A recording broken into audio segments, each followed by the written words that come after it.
Good evening and welcome to the Showboys podcast. I'm Nick, and joined tonight with me is the illustrious Chad. Chad, how are you doing?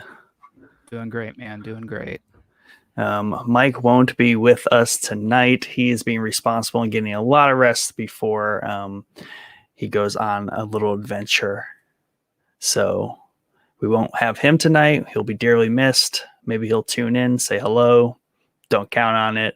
But yeah, Chad and I will be here to hijack another episode of Showboys to cover games. So it's a what's playing episode back to back. We might be up for a triple hitter on the what's Yeah. playings this Yeah. month. Because we had a lot of fun last week going over all sorts of stuff, a lot of good segments. We released some little clips from last week's episode just to make it a little bit more digestible. If people don't want to sit there and listen to us for a whole 2.5 hours, you can listen to 3 clips of 50 minutes worth. So, a regular podcast length across 3 clips. But yeah, so tonight we were kind of thinking we would cover some like upcoming video game trailers and footage. We kind of touched on this really briefly last week, and I think that kind of gave me the itch to like cover the trailers and the gameplay footage themselves, just because we're sitting around kind of like watching them. So I thought it would be a good idea for us to kind of do almost like a reaction video. It'll just be Chad and I watching them, and obviously you guys watching along with us. I'll throw them up on the screen. We'll maybe get copyrighted. I don't know how all that works, but it really doesn't matter. The audio is just really good on some of these. So, but first, I think Chad and I will need to talk a little bit about Ghost of Tsushima, because just a little bit. We covered it last week. Now that I'm playing it and he's also playing it, is it your third playthrough, would you say?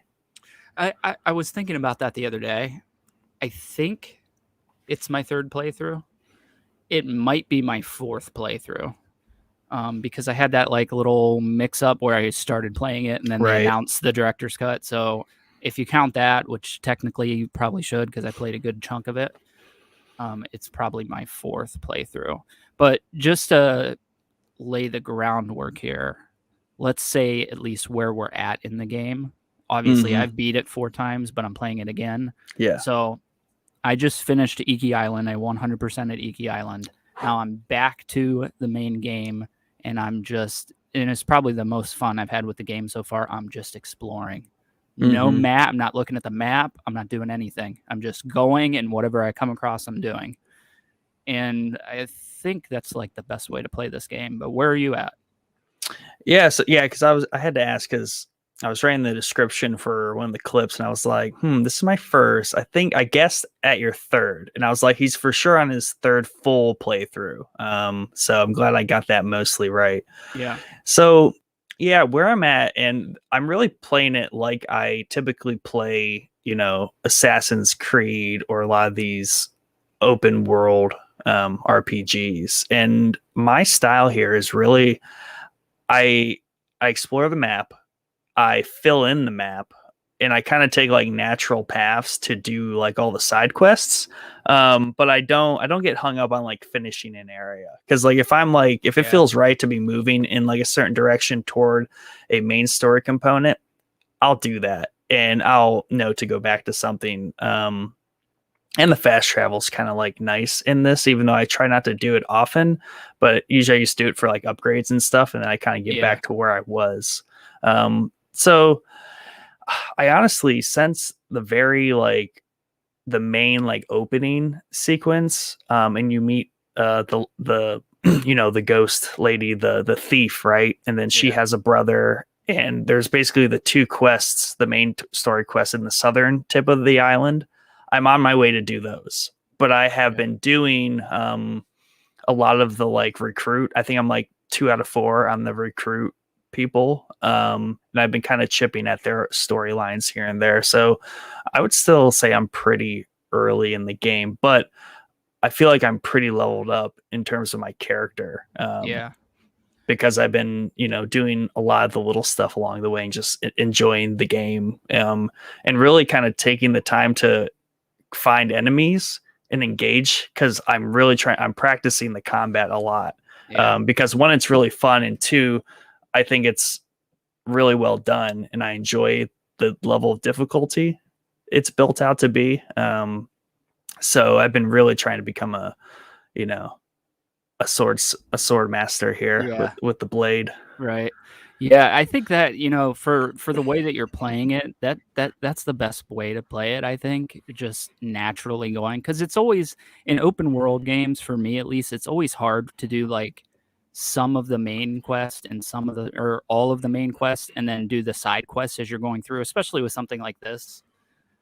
I think Ghost of Tsushima handles it really well, but like Spider-Man, per se, like the city's collapsing and like a little girl wants you to go get her balloon. Like, Yeah. you know, I Right. I'll be back, lady. You know what I mean? I'm Yeah. not going to do Right. this side quest right now. But I think Tsushima does it really well because the majority of the side quests are helping the population through the Mongol invasion, and I think it makes it a really fun game to just go and explore and do what you come across. Even my fourth playthrough, I'm still having a ball. And it's really it's all off of the combat, because the combat in this game, like we've talked on the show before, I'm not really the biggest fan of Assassin's Creed, Mm-hmm. and it's because the combat, to me, it always feels like there's no weight behind it. You know what I mean? Right. I don't want to say it's like World of Warcraft combat where it feels like you're just hitting air, but Mm-hmm. it's like somewhere in between Ghost of Tsushima and World of Warcraft, where it just doesn't feel like you're actually fighting. And that's what I think they really nailed in Tsushima. Just everything feels so weighty, like and it's a lot to do with the sound of the game too. All the Yeah. audio in the game is fantastic. But even like that, I sent Mike and Nick a clip earlier today of me shoulder checking a guy off a cliff. But even the audio, if you listen to the audio in that as I'm killing the other people, it's like so good. It's so crisp and clean, and your sword strikes have weight behind them, and Yeah. it feels like you're actually doing something. So I think that's what I like. A lot of people have compared this game to the Assassin's Creed games, and to a point, maybe I agree a little bit, but I think it's just vastly superior in my eyes to every Assassin's Creed that I've ever played, at least. No, I mean that's accurate, and I think that kind of goes with why I'm really enjoying this game, especially the exploring, because Assassin's Creed and a lot of other open world games, they add too much to the open world to do. Like even The Right. Witcher does this. Like there's too much to gather off the ground. There's too many like little things to find. This has like a really nice balance between having places to explore, big open map, obviously really beautiful scenery, but also not inundating the map with places of interest and Right. things to go do. There will just be there is a lot of just open space, but it's fun to traverse it. Right. Yeah. And I think that lends itself to where it does. So that between that, the way they built the world, and the weighting of the character in the world, whether it's between just the gameplay, the camera angle, that's where it kind of like separates itself from Assassin's Creed, because you're more weighted Right. as that character. Whereas Assassin's Creed, like you can be pretty zoomed out. It's kind of a hack and slash. Origins to me was a lot of hack and slash, and I was okay with that because it was fun and it was fast, and the world's just so big. That's kind of like the point of that game, and that's my favorite one so far. I haven't played Odyssey, or I haven't played a lot of Assassin's Creeds, but I kind of selectively play throughout. Right. But yeah, this one's just so well weighted in itself. It's so self-aware of what it's trying to be. Yeah. And I've really in the sword play, really understanding like how the controller reacts to the different combos and the way you can move in and out of combat, the pairing. I've been pairing a lot just because I went down that tree pretty hard, and that's Right. a pretty powerful way to play. Yeah. Just so good. Yeah. It definitely is, and I think a lot of people think that the combat in this game is not deep, which at its base level, it doesn't seem like it's a deep combat. It's just a light and heavy attack system, like you Right. see in a lot of different games that don't go very deep. But it gets very, very deep, especially as you progress through the story and you meet new enemy types and all kinds of stuff. I mean, it has you on your toes. I'm on my fourth playthrough, and it still has me on my toes every single fight. And I think that's what makes, for me, probably what makes me come back for more every time, is because the combat is fair, fun, Mm-hmm. and it just feels, like I said, it just feels like you have weight behind you. That there's like, I'm sure you've seen it. I know you're early in the game, but there's that one move where after you kill the guy, he like leg sweeps him and kicks him to the ground. It's like Mm-hmm. one of the coolest moves I've ever seen in a video game. It's so Yeah. cool. You know what I mean? And and I think that's where a lot of games get hung up on, either overdoing the animations when you're fighting to the point where it feels like you're really not in control of your character, or underdoing the animations, which is what I think Assassin's Creed does, along Right. with, Correct. audio stuff and other problems that mix into it. That's a good But way to look at it. It is about how much they put into the predictability of like, you do this, this is that move. It's all very beautiful and put together, or you're just kind of slashing through the environment. And that right, is Assassin's Creed. right, yeah, and this is a very difficult game to brute force your way through. You're just not going to be able to do it on most encounters. You're not going to be able to just brute, especially early on in the game, because you have enemies that can block your attacks if you're not in a certain stance and stuff. And I think that's what adds to the depth of the combat, is all the different stances that you'll eventually get. And I think it just makes for a much deeper combat system than most people think it is. And there are some games that get away with doing very simple combat. Sekiro is one of them. It's Mm-hmm. very simple. It's like, it's very simple. Dark Souls is the same way, but they're all about movement and, making you kind of heavy feeling. So Yeah. you're moving very slow, and it's a very slow combat. Tsushima is totally different. Yeah, I mean, you're like one of the fastest fighters in a game that I've ever seen if you get everything down right. If you don't, you're going to have an issue. Well, I think that's, I mean, it is, it, to me, it's a very easy to understand combat system. It isn't overly complicated. And the way, it is focused on, to me, it's all about the combos on the pad. Yeah.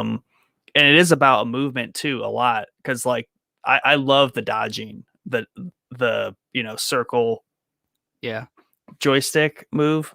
Like, to me, that's just so natural, and then how that follows through. And I think it is straightforward, which is nice and makes it approachable. But once you get into understanding like the enemies and like how to, you're a samurai. If you embrace the fact that you're a samurai and you kind of understand how a samurai should be moving, that's where the game gets really fun, and trying to figure out Right. how to use all those combos in sequence to move through a group of enemies. Yeah. Because I think if you don't play like a samurai, it does seem kind of simple. But Yes. if you try to play, role play as a samurai, it's so cool. Yeah, definitely. I think the one thing, there's a couple things that I think the game is lacking, but the stealth elements of it I think are lacking a little bit. It's very base level stealth system. So, I didn't really feel the stealth was very compelling at all. So even through all four, I barely use stealth at all. I'm going to be honest. It's True. just, I'd rather just literally walk straight into a base and just wait for them to come at me and then fight them. And I feel like that's the kind of the samurai thing you're talking about. You gotta face them head on, and you see it in a couple cutscenes early on in the game. That's how he's made. He was raised to fight that way, and that's kind of what the whole story is him. Is he going to turn on that side of him and kind of strike from the shadows like a coward? But the unfortunate part for that is that the story and the gameplay for me don't really match up, because the stealth just isn't very good. It's I'm not going to say it's bad, but it's just not fun, you know what I mean? So had they made like a compelling stealth system, then it probably would have fit a little bit better into the story. But what do you think? Are you doing any kind of stealth whatsoever? Yeah. So just to answer this guy, Mikey, what's up, dude? And also, what's up, Michael and Underfunded? Thank you for joining in. But the game is Ghost of Tsushima, and me and Chad have been hyping it up and playing it a lot. So where I'm at with the stealth, and so Assassin's Creed, I would say I'm pretty balanced in Assassin's Creed as far as stealth versus open combat. And actually the Origins lend itself more to just open combat the way that game's built. Right. But in Ghosts or Ghosts, what I tend to do is I like to do it when it makes sense. I mostly do it on the like forts that you have to clear. So if there's like a defined kind of, you know, town or area that I need to clear, I will try to stealth in there at first, take out some enemies real quick. The one I stealthed in there, killed the guards to release the prisoners, and then I got as far as I could, and then it's just open combat. So I try to utilize the Right. stealth. And I actually just, got the perk that lets me move quickly while Yeah. listening. So, I don't think it's obviously like the 20% of the gameplay maybe, and I don't think they intended for it to be a most of it, because it's just it isn't like one of those games, and we talked about this too, where there isn't like a paragon status as far as like you shift Right. one way or the other. In a completely different game, they probably could have focused more on like, oh, are you a ninja or are you a samurai? And Right. that's probably a different game, and maybe something they can do in a sequel. In the future, yeah. Yeah, but yeah, they definitely avoided that level of options. Right. Right. Yeah. I think that like I said, the stealth is passable, but I just Yeah, felt like, especially after my first playthrough where I probably played stealth and the standoffs the most. I think that once you get in the rhythm of stealthing and killing everybody and then doing a standoff, it just gets a little samey. You know what I mean? Where yeah, you're just you're starting every interaction the exact same. And although it's cool and the standoffs are super cinematic and awesome for photo mode, I'm not denying that. But I think the game is much better if you just go head in and fight everything. It feels like you have to do a lot more thinking that way. You know what I mean? Because the AI is kind of stupid. I'm not gonna lie. In the stealth, I mean, you can get spotted by somebody and make them forget you rather easily. yeah. So, however, I don't think the AI is very stupid as far as the combat goes No, once you actually get into combat. they'll So, mess you up. yeah, definitely. And it's just a funner experience to do it that way. It's just my 2 cents.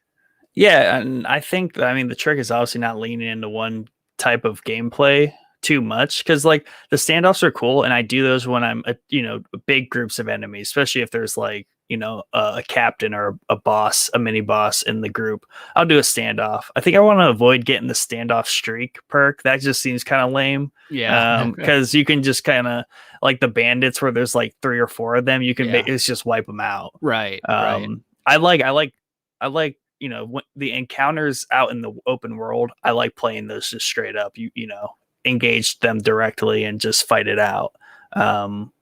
Because the one issue, and I mean, this is gonna be hard in any game. It's just like the pathfinding. Sometimes, like I do get stuck sometimes because the camera to me still is a little kind of like heavy on the one side, and it doesn't dynamically move Right. much at all. No. So when you're really moving and you're kind of like dodging, and actually when I get caught off guard and I'm kind of in a losing situation, I'm like quickly like dodging into like a corner or like getting hung up on something. So like that's just me not being good at the game. Right. But that's kind of what happens sometimes.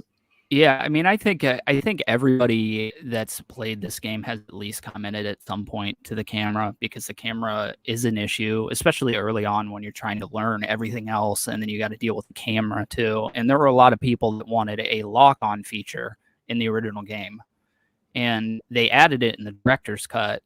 However, it feels kind of shoehorned in because the combat in this game, the reason there's no lock system is because I don't want to say it's as free flowing as like something like the Arkham series or something like that combat or Spider-Man or anything like that. But it is based a little bit on being able to freely go between, the enemies that are surrounding you. When you're locked in, and I've tried playing with the lock on a couple times, it might just be that I've played 3 times and it feels super weird to me now to have a lock on. Yeah.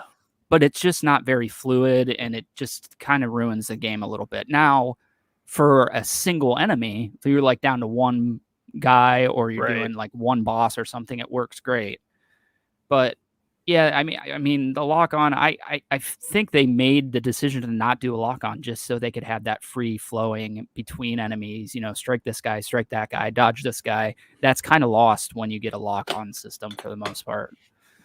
But how do you feel about that controller on the PS5?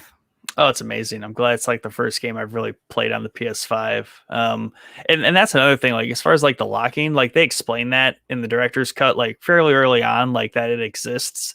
But the fact that it's not fluid. I've played games like Assassin's Creed is way better at lock management because it's one joystick or the D-pad, and you can move between it more actively. Whereas this, like you lock and you're kind of stuck. If it was more fluid to switch or more naturally shifting with like your gaze, that might make more sense. Because in this game, like I might be fighting the spear guy, but once I kind of like stagger him, I might want to go mess up the sword guy. Right, and I'm always breaking away and murdering the bowman. Oh yeah, for sure. You got to take those guys down quick because they can be a real headache. And that's the fun thing too, is that's the nice thing about the combat is like it makes sense that you can sprint around these dorks and go mess up the bowman over there because you're kind of like a super fast samurai, right? Like you're getting to it. You're not as slow and clunky. And I thought I would be all about the armor. I usually am so tanky in games, but I rock the adventurers like poncho thing. And I have it all the way leveled up. Because it's like it reveals more of the map, and that's what's important to me right now. I think I have a feeling the storyline is gonna like beef itself up, and there's been a couple missions where I did put the armor on because I knew I was gonna be fighting a crap ton of guys. Like when I found the straw hat dude, I had the armor on for that because I was like, I know this is gonna get rowdy. And all right, so first I had like the thatchwork hat that you can buy with the flowers. Totally rocking the straw hat now, the upgraded one that's doesn't have holes in it. All about that look. Oh, absolutely. Yeah. I mean, I will give them props, especially with the director's cut, which added probably another 15 or 20 cosmetic items. There's a crap ton of cosmetic items in this game. I mean, an absurd amount. There's every color headband that you want. There's a bunch of straw. I mean, if you've seen it in a samurai movie at any point in your life, it's in this game somewhere. Yeah. So, and we've talked about this I love dressing my characters up when I'm playing. That's like my thing, So I absolutely love that portion of this game. But yeah, I very rarely wear any kind of samurai armor because I feel more badass just doing it in like the kimono or the traveler's gear or whatever. So yeah, I think that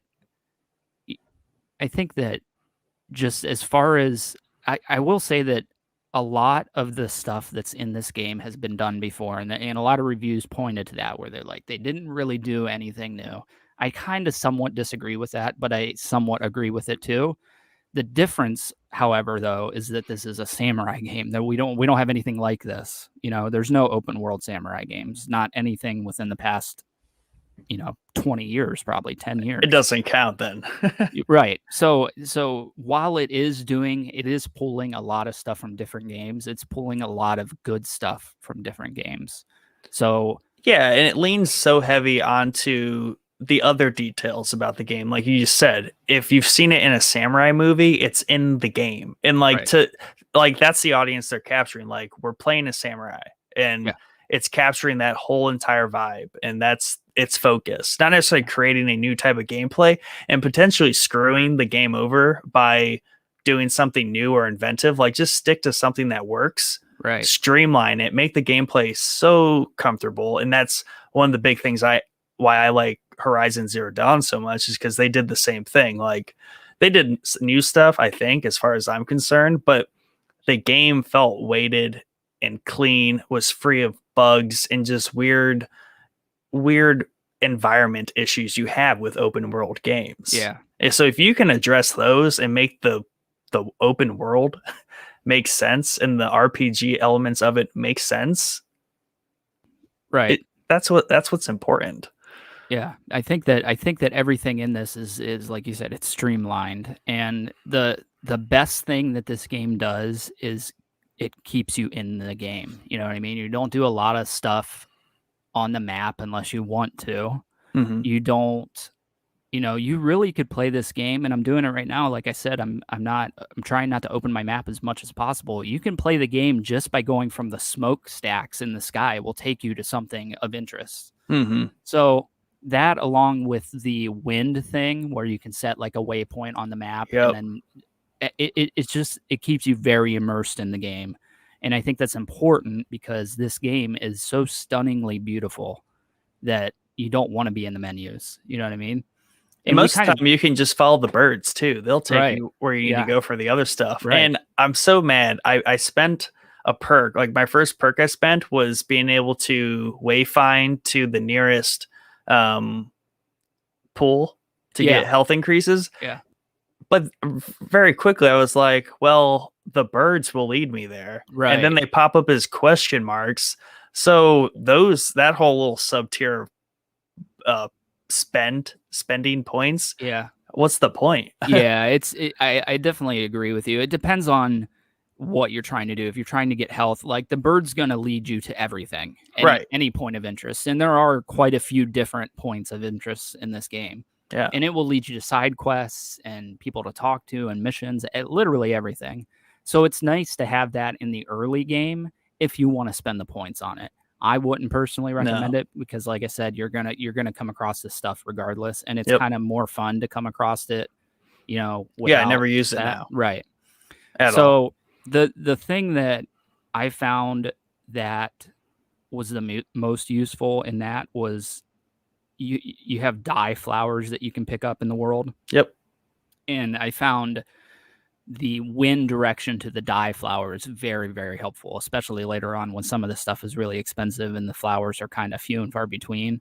That, just taking 40 minutes to go flower to flower to flower to flower so you can get whatever armor you want. That's pretty much all I ever use that for, because the game just takes you through a path regardless of what you're trying to. And it's the same thing that Breath of the Wild did. And I know a lot of people say that this is like adult Breath of the Wild. and to a point, I really do agree with that, because this game is very violent. Yeah. So this game is very, very violent. But it's got that exploration feeling that Breath of the Wild had, where you didn't know what was going to be around the next corner, and it was like a surprise or something exciting every time you turn the corner. So, I think that when I first started playing this game, I was coming off of Sekiro. So the combat to me initially, I did not like the deflect button in this game. I hated it to begin with. The parry? Yeah, the parry button. So... and I think that's because Sekiro is it's very, very tight and precise, the parry in that game. And it has to be, because that's what the whole game is built around. So coming from that very tight, precise parry to this one, it just always, for probably like the first 10 hours of the game, it just always felt just a little bit off. You know what I mean? Like I should be parrying when I'm not parrying. So, but isn't that kind of back? Like, you could just blanket parry, but to use the more advanced parry like mechanics, you have to time it with a combo. So I think that's where it's nice, because it's very accessible, because it does let you just hold parry until Well, you can hold the block button down, and he'll block a majority of the attacks except for those red ones that light up. But in order to actually deflect it and give you that like slow-mo, brief slow-mo section, you have to Yeah. time it right. And that's more precisely what I'm talking about, was the timing of the Okay. deflecting. It just, It's loose. yeah, and it might, to be The honest with harder you, it might, difficulty narrows it, I think, from yeah, what I read. yeah, Yeah. it does. Yeah, and you can get a couple of charms in the game that make it a little bit bigger and give you a bigger window to parry in. But that to me was never really the problem. It just felt a little off, and it might just be because I was coming off Sekiro. It might not be off. Like, you might not realize that. You might not even think twice about it.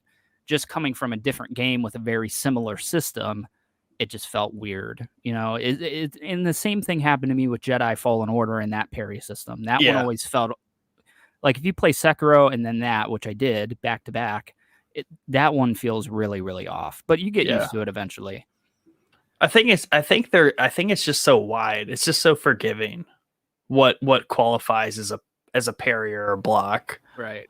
And I think that's the issue, because you don't have that like well timed. It's like you're not connecting this. It doesn't matter that you're connecting the swords, where Sekiro is more about that. About that, right? This is more a fact. Like, did you just hit it? Like, did you hit the button or not? Because right.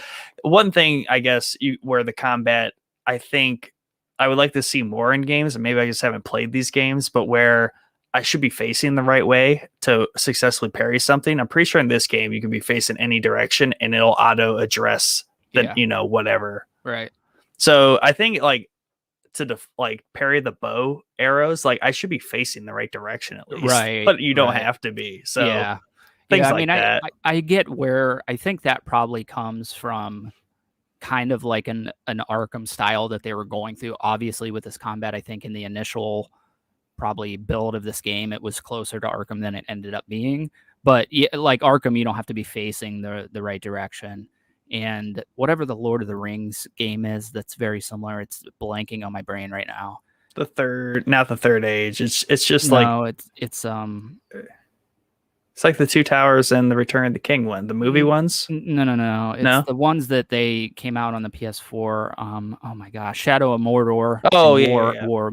So Shadow of War, rather. So that's the same kind of system you're talking about, where you don't have to be facing the person that's hitting you. You're just deflecting. And I think I like that system because it makes the combat very quick and, it's just fast feeling. So if you have to like always face the direction, I feel like, especially with Tsushima, it's just the combat's so quick. Everything's coming quick, and it would be kind of a pain, I think, to have to face the arrows guy. But it is always weird when you're facing away from him and he's deflecting the arrows behind his back. I'm like, okay, well, he's a badass samurai, so I mean, he's got skill.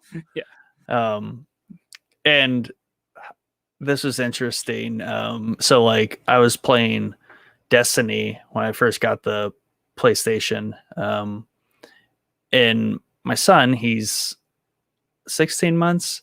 So like he was just like down here playing, and he was watching me play Destiny, and I was just doing like some, just some open world like combat stuff, like special events. And like that game's just so fast. There's so much going on. Explosions, gunfire, constant. Wife's like, should he be staring at this? I'm like, it's debatable, but like I get your point. Like it is kind of like intense, and it's violent in a different sense. Whereas I'm playing this game and mostly I'm exploring. She's like, oh yeah, he can watch games like this, and I'm like, but I'm literally at moments like slashing people to death with a sword. And there's blood. So it's like, I guess like the whole like violent thing is like just a different, it's like the style, because this game is so beautifully done. That isn't so much a focus, whereas like a shooter is just like in your face, like violence. Right. Yeah. Whereas this, like, you're very beautifully murdering people. Right. Exactly. Yeah. I think that, there is an option to turn off the blood, I believe. And then there's actually a charm you can get later on that makes all combat way bloodier, is actually what it says. I want that charm. So yeah, I mean, I tried to play, because my oldest son Brady wanted to play the game for a little bit, so I turned the blood off for him. And it's still a cool game, don't get me wrong. It's not like I'm saying it ruins the game by turning the blood off. But at the same time, you're slicing people with a really sharp sword, it's kind of Yeah. cool to see the blood squirting everywhere. You know what I mean? Yeah. It's just the It's way it part of is. it. Yeah, it's definitely part of it.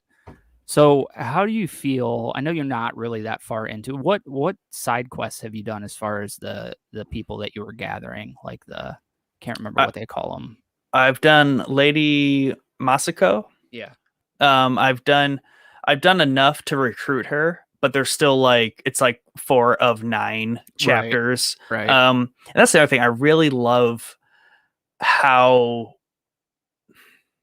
brief the missions are. Yeah. Like they're a very nice digestible length, Right. but they're part of very long quest lines. And just at like the perfect times, they're like, "Hey, I gotta go. Like, get ready. You meet me there." And I'm like, "Oh, that's so perfect. Like, I Right. don't want to follow you. I Yeah. want to go explore this area I'm in right now because you just took me here." Right. They do a really good job at that, so I never feel like I'm leaving something behind while doing a quest. Right. Yeah, definitely. So, but So, I've done her, um, the sensei, yeah. which is all about the bow. I've recruited him, I'm pretty sure, but I'm not going down his story path because I don't really care about the archery charms. It's Right. just not Right. my thing. Yeah. I liked her charms better. That's kind of what's weighing me to do which. And then obviously like fill in the gap everywhere, kind of between the first like town diagonally down. Gotcha. So Yeah. And then did you go? You said you went and saw the Straw Hat guy. yeah, we just were Okay. at the camp and I just got my gear and like I stopped there. So I was like, it's about to get serious. We're in Right. this get Yeah. up with this straw hat. I'm about to be Yeah. murdering people. Yeah. So it's funny because, and I know I have to bring it up again. The second playthrough I did of the game, I didn't do New Game Plus out the gate. I attempted to do just a new game and not go do that first Ichikawa mission, I think his name is, the bow guy. So Mhm. I didn't get the bow and the quiver. Okay. So I could go with Rizzo, the straw hat guy, and get that suit, which is the suit I wanted to not have a quiver on. And Yes. it's impossible to do. You have to do that mission to even progress the any of the game. It's like Oh, one of the first 2 missions, and you have to do it if you want to get any other missions. You can't even unlock the straw hat one. But that being said, I never felt like the game forces you to go somewhere. You know what I mean? It's right. never outside of my weird arrow quiver thing where I was forced to do something. That's lost in the game if you don't care about that. Mhm. It's always just go explore and do what you do when you come across it. And I love that. And I think that I had really high hopes because I know that a lot of people hate the amount of content that's in The Witcher. And really, at the end of the day, I probably do too.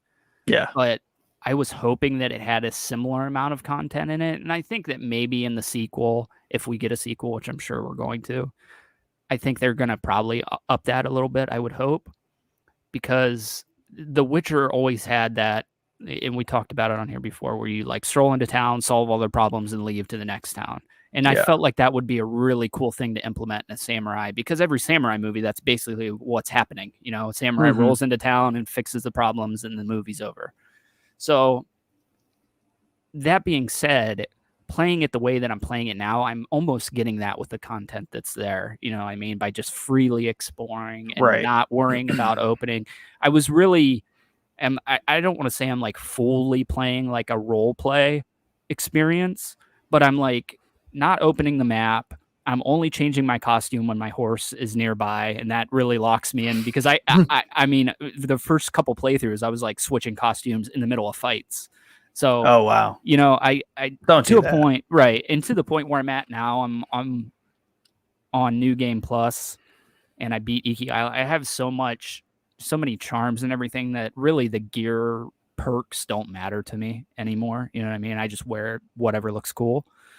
And you can't really do that in the beginning because you're building your character out. But once you get, you know, maybe a little more over halfway, you can really wear whatever you want. You know what I mean? Yeah. And I always really hate when games do that where they put certain perks on an outfit. Like I like games where you're just the outfit and then you have your perks. and especially with like shooters or any kind of looting game, I hate when like the loot stuff changes the way you look. And you're wearing like a yellow helmet, purple vest, and brown jeans. It just Yeah. doesn't. I've always hated that. So, but in this game, I think it gets to the point where it's like it doesn't really matter those perks on that anymore Yeah. because your charms and everything else are taking care of it. Yeah. The charms is really just like a slight modification in the gameplay. Like I have the one where I do more damage or I take less damage when I'm below 50% health because Right. I'm getting hit a lot because I'm not as good as I want to be. But eventually I can see a lot of those going away where you don't need them. And it would all just be like damage buffs and stuff like that. Right. And then for the sequel, I would like to see him add in like a little bit more of, I don't want to say that this world doesn't feel lived in, because I think it does, but it's lacking like some things that like Breath of the Wild had, for example, which had like inns that you can go in and sleep and restock your health and little stuff like that. And I think, it's the first game in this, what I'm sure is going to be a series. So, I think they'll eventually add that stuff in and give you a more lived in world that you can like explore and live in a little bit more than this one. But at the same time, for them to jump from Infamous, which is a totally different game, to this, and I think I had originally heard that they were planning to do either like a pirate game, like a Three Musketeers game, or a samurai game, and they landed on the samurai. Maybe the other one was like a steampunk something. And I'm so glad they landed on the samurai because I think that they really found the game that they can build a series on.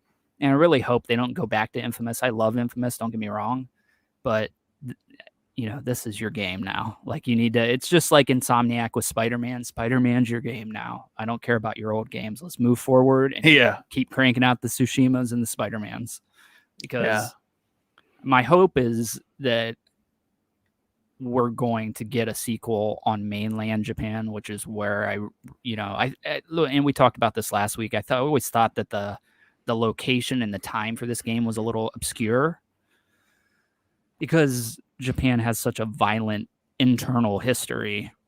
And it might be because every game that's ever been about samurais has dealt with that time frame and they wanted to do something different.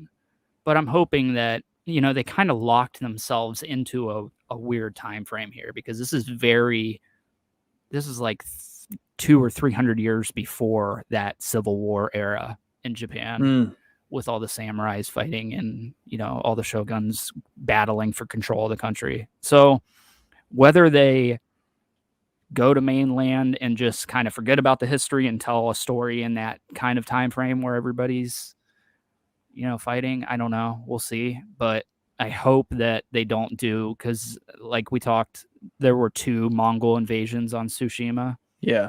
And the one came like a couple years after that. And that probably makes more sense for them to do. But I just we already have Tsushima. What more can you do? I feel like you have to go to mainland Japan. It's just, I don't know why you wouldn't, right? Yeah. Yeah. I mean, they definitely have options. They can always go backwards too, do like kind of like a prequel bit. Right. Yeah. If they explore more of the storylines that they already have going on, or if they kind of just, do you think they would divert from Jin and just do like a new character? So I had thought about that. I don't think they're going to, because to me this game is really, it's like a comic book origin story, like a superhero origin story. You're watching Jin become the ghost. So for them to build that story and that background and everything, and then add even more into the Iki Island DLC about his background and stuff, I don't think they're going to go away from him anytime soon, at least not the next game. But like I said, I just, it's going to be an awkward. I have ideas of what I think they're going to do, but I'm not going to talk about it until you're like done with the game, because it's kind of spoilery.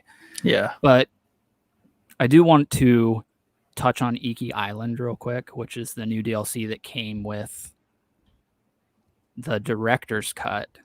And I think we might have talked, or I might have sent you guys the text when the first leak of the Ghost of Iki came out. It was supposed to be like they were thinking that it was a standalone game like Miles Morales was to Spider-Man. So it was like a short So it's still a full game, but it's a shorter experience than the main Spider-Man game. And when they announced that it was just going to be DLC for Tsushima, I was like, oh man, that kind of sucks. As I was hoping we were getting like that kind of longer experience. This Iki Island, it took me like 12 hours to beat.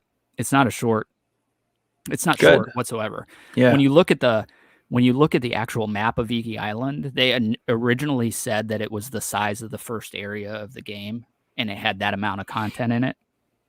Size-wise, it's not anywhere near the first. I mean, it's much smaller, but content-wise, there's so much to do. And do you think they exercised a little bit of the putting more in the map in this one? Whereas like the first island here seems a lot more emptiness, right? Between a lot of just traveling in like useless space, right? But it's beautiful. So you think they trended in a direction of filling the map much better, a little more balanced? Yeah. It's like a first. I don't want to say it's Witcher style of content because it's definitely not, but it's like a first step in that direction. You know what I mean? Where they're adding more into, and while there's a lot of stuff that you can do in the base game as far as side stuff, you know, the hot springs and all that stuff. There's new stuff in there too that they added, but it's a perfect little compact package of a DLC. And the people that I hear complaining that the price of the game was, I think, $19.99 if you went PS4 to PS4, and then $29.99 if you went PS4 to PS5. That is well worth what you're getting just in Iki Island, let alone all the director's cut stuff, the DualSense stuff. If you're going to PS5, all the stuff they added in that. I mean, it's like the cheapest fully loaded game I've ever bought for $75, and it's just like fully loaded, director's cut plus DLC, everything else in it. Like, you can't pass that up. It's a total no brainer. And I was, you know, like I said, when I first heard that Iki Island was just going to be a DLC, and then really when I started the actual DLC and looked at the map, I was like, my goodness, this is so tiny, this island. Yeah. Like, this is nothing what they said it was going to be. It turned out, like, literally it took me 12 hours. That's not short for a DLC. I mean, I don't even think Miles Morales took me that long. So, you know, I hope that you get to Iki Island because it's a nice kind of change of pace, especially if you're coming right off the third portion of the map that you get to. It's a very big change of pace as far as the scenery in that area, and it just feels so different because it's, you know, I'm not going to spoil the story at all, but this island despises samurais. The people that live on here hate, and it's for a specific reason, but it gives you a much different feeling than everybody wants your help pretty much on Tsushima, and these people are like, you know, you almost have to hide your identity and they don't want your help, and it's a nice change of pace for a DLC. Nice. And you know, I thought that they were going to at least tease mainland Japan, like he was gonna, you know, it's halfway between Tsushima but I mean, there's something maybe, but I don't think it was even meant as a tease. So we'll see. I don't know. They probably still have some time before they even get to any sort of sequel. Yeah, it's gonna be years, which really sucks. But you know, you know, there's always certain games that come along that like define. Like if I'm gonna be, you know, I get on kicks. If I'm gonna be on a Superman or superhero kick, it's Spider-Man. That's the definitive superhero game to play for me. This is like the definitive open world samurai game to play, without a doubt. And I said that last week that it probably will replace Sekiro in my top 5. I think it's 100% replacing Sekiro in my top 5 because, especially with the director's cut and Iki and everything, it's just such a full, beautiful package. Yeah, good. I definitely will finish this game, but then I also have to finish Uncharted, so we can talk about that later this year. Yeah. But I think I'm close on that one. I think I'm like chapter 13. I feel like I'm a little over halfway. Yeah. But Plus, you got some time for that one, I think, right? Yeah, but I mean, there's a lot to do in Ghost of That's Tsushima. true. I mean, That's true. It's tough. As long as you keep it your main game for a little bit. Yeah, and I guess that's a good segue if you're kind of all wrapped up there on Ghost. To, I mean, yeah, we play these games, but there's also more games coming out. Chad, Right. how are Very we? true. Main game? What are you talking about? It was like a whole lineup of definitely, definitely like 3 of these 5 games I have kind of like queued up to play some trailers for. I'm gonna be playing For sure, yeah. In the first one here, Horizon Zero Dawn Forbidden West. Did you play the first one? Yes, I did play the first one. How do you At rank that? launch, I played it. I thought it was very, very good, but it to me, there are certain games that don't get a second playthrough out of me, and that Uh-huh. might fall somewhere in that category where it was like a really good experience, but I have not ever gone back to play it. When we get closer to Forbidden West, which is getting kind of close, I think, right? It was February, I think it's coming out. Yeah. I'll probably go back and play it because it's been a long time since I played the first one. But yeah, I thought it was great. Yeah. Yeah, the final like encounter I think was like the biggest letdown for me. Like that just wasn't as fulfilling as like the rest of the game. And it was Right. definitely like a good one playthrough. I started in a new game plus, but it's okay. But I mean I really love the game though. And I think where I ended on this game was wanting the next one. Because to me Right. it's all about the story. The story just so intriguing and I love the Yeah. story so much. So yeah, you're right. It was less of a like I want to play that again versus I rather just play the same save I have and just go fight things Right. in the world if that's what I want to do. I 100%ed it and I still found myself just like going back to areas and fighting the giant like Tyrannosaurus Rex one or Right. trying to master the like burrowing ones because there's Yeah. things like that. Yeah. So yeah, I played it, and I can't remember what year it came out, but it was before I became like a nut about 100%ing every game that I Yeah. play. So it was like before that time. So I probably didn't even get close to 100%ing it. But it's not to say that it wasn't a good game. I thought it was a great game. Did you play the DLC Frozen Wilds or whatever? Yeah, I almost 100%ed that. I think I'm just like missing a few things. The cool thing about Frozen Wilds was they made it so you just had to get past like kind of like gear wise like entry level of the game. Story wise, the way they do the dialogue, it inserts itself anywhere in the other storyline you are. So Oh yeah. yeah, the way they did it, because they just reference things that are going on back there. And she's like, "Oh yeah, my home's like trashed," kind of thing. So I was happy they did that, even though I played it obviously after everything came out. Right. Um, Yeah, I was kind of because after I had told you to wait on the Iki DLC, I was kind of wondering if it does the same thing because I watched a couple of reviews and there were certain parts that they were getting that I wasn't getting because I didn't finish the game.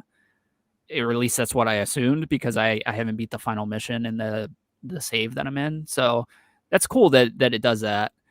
I never played Frozen Wilds, but I heard it was like relatively short, right? It was like a couple hours long.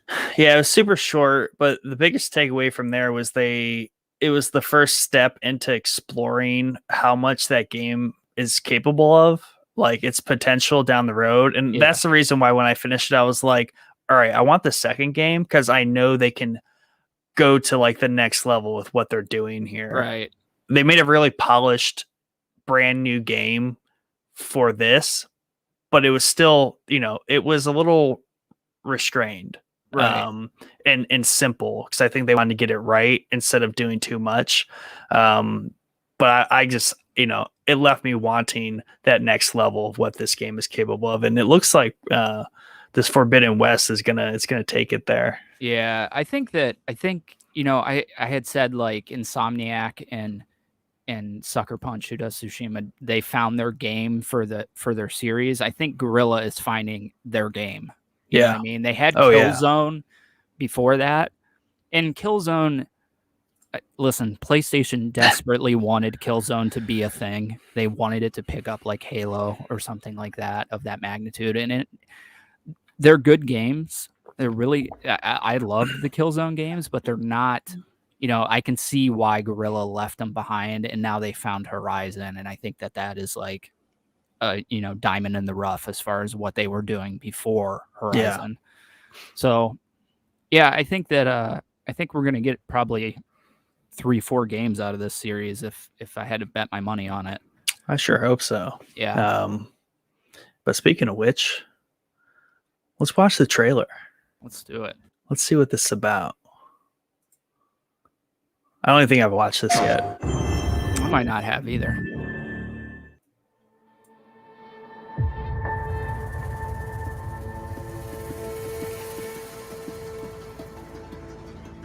Plus, the graphics are going to be insane. Oh, for sure.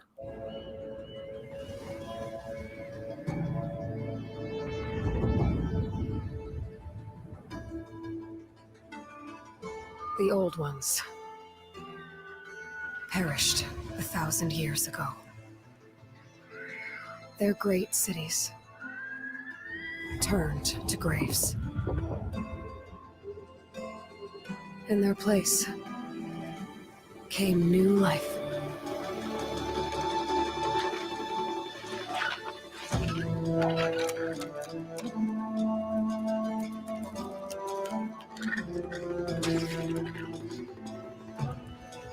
And new dangers.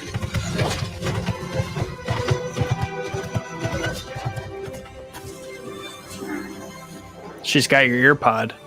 Yeah, she does, doesn't she? No way to stop it. Or it will get worse and worse.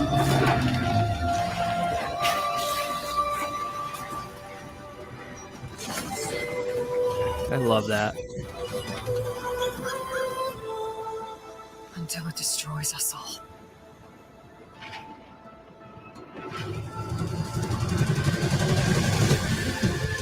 There's nothing I wouldn't do to save this world.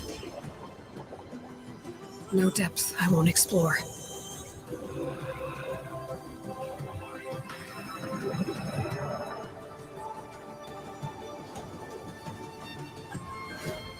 No secret I won't unlock.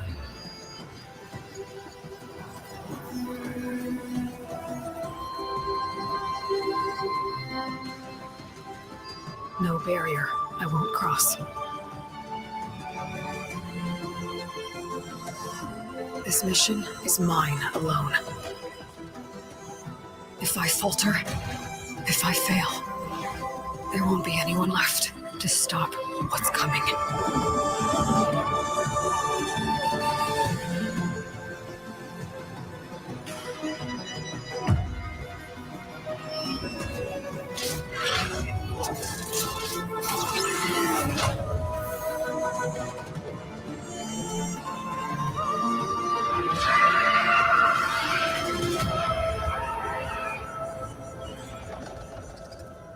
That's mostly what it looks like, too. Yeah, definitely. But whatever comes. Lord of the Rings. Yeah, right? I will be ready. So, where did the first game take place at? I can't remember. Colorado, because was it the Frozen West or what? Frozen Wilds? I don't know. Like Yellowstone National Park's in there. Oh, okay. Yeah. And it's generally kind of in that region, up in the mountains there. Yeah, this one looks. It's a nice change of pace as far as the environments go, at least from what I remember from the first game. Like this looks like that was maybe the Golden Gate Bridge there. I assume. I this is very much like the West Coast, right, down out of the mountains. So I imagine she's gonna, the storyline, she's traveling west for some reason. And that's the coolest thing I liked about this game was I was generally so intrigued in learning about this past that she's Right. uncovering along the way. Yeah. Um, It has such a big setup to it, or like such an intrigue to it that you want to go and find out what happened and everything.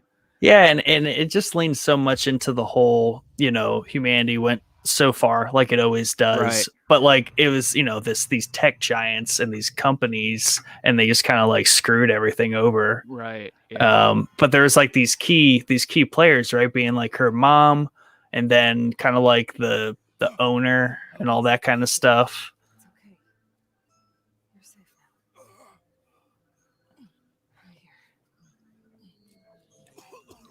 Right here. Have you seen the memes where they put her face up against her old face? How much fatter it looks. Oh no, I haven't. I'll try and send you some, but they're pretty funny. Yeah, I haven't seen like any of this. But yeah, even like, because obviously they took like a very straightforward approach with the first one of like just sticking with like kind of core dinosaur types and like prehistoric animals.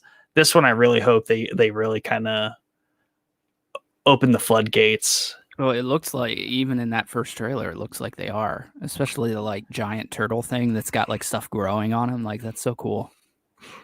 Yeah, and the world's just to be like a little like she obviously like she can swim now and go underwater kind of stuff, and I think just making the world more penetrable, if that makes sense. And I think that's kind of the direction they're going with it.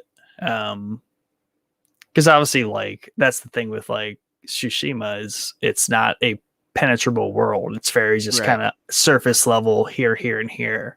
Right. Whereas like this, they're definitely moving in that. It's almost, like kind of looks like Uncharted right now. Yeah.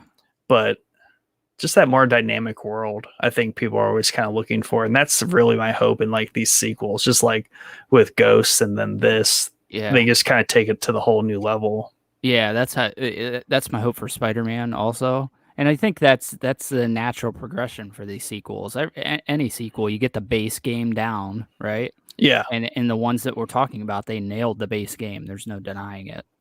So building on top of that base game is where most sequels go. So Raptors. I don't remember Raptors being in the first game, but it's been a very long time since there were like Raptor. They weren't as raptory like this. These are straight up velociraptors. Yeah. In the first game, they were more so just basic bipedal fast. Yeah, right. Yeah, and they just had the one eye for the head. Oh, yeah. And you shot the eye. Right. These ones are like, and they were like very basic machines, whereas these are like much more advanced. Right. And that's the cool thing too about this game is like all the dinosaurs like had a purpose. Yeah. They were created. Yeah, right. And it's funny because the whole tech giant thing, she's going to like the tech area of, right? Yeah. Like San Francisco, California, that's like, so I would imagine we're going to get a lot of really cool new enemy types.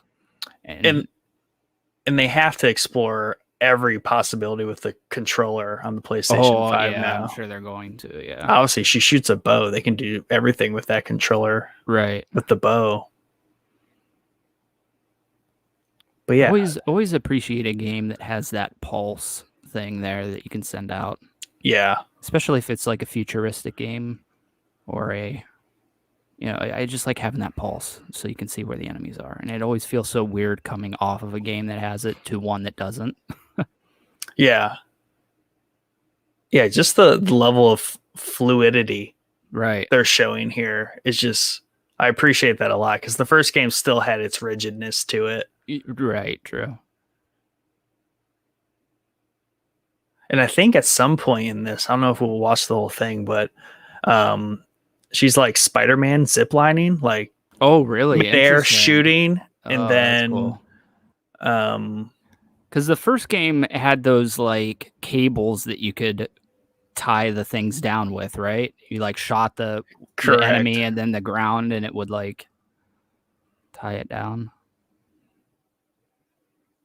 Yeah. Well, I think that you could do that on most enemies. Yeah, that was basically a bow type, and you would tie them down, and that's Right. like the main way you took down the really big ones. The big you ones, had to restrict their disable movement. them. Yeah. I cannot remember like the non-dinosaur combat.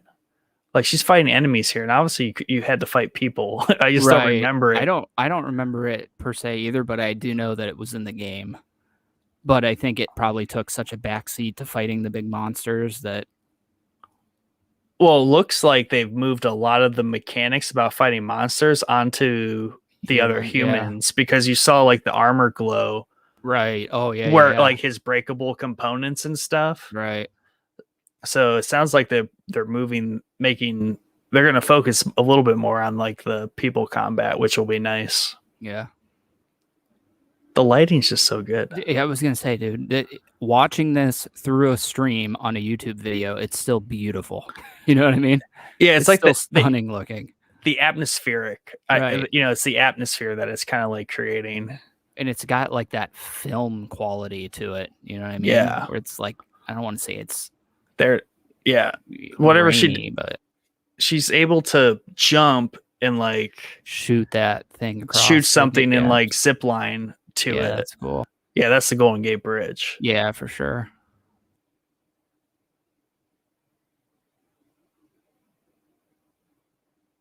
Oh, yes. There's that. I mean, I think, there are certain games where that's not in there. And this might have been one of the ones where it's like, I could really use a paraglider right now. Right. Well, we're getting that in this and Battlefield. Right, yeah. These raptors are cool looking. That's all there is to it. Yeah, for sure. But like after Breath of the Wild, like exploration in other games feels so difficult if there's not a paraglider to oh, true. With.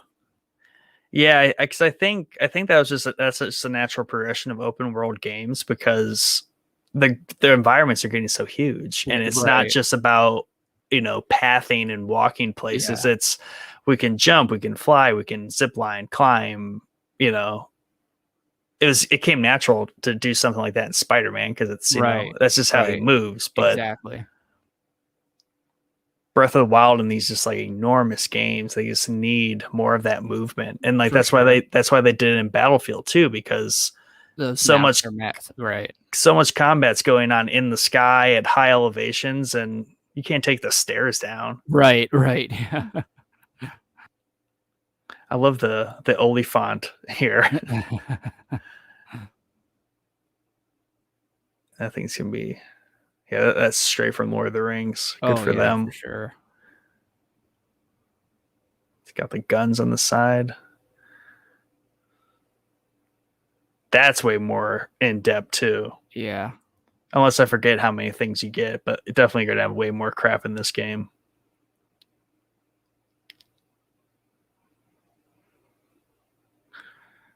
The pulses on the ground, that purple stuff. Yeah.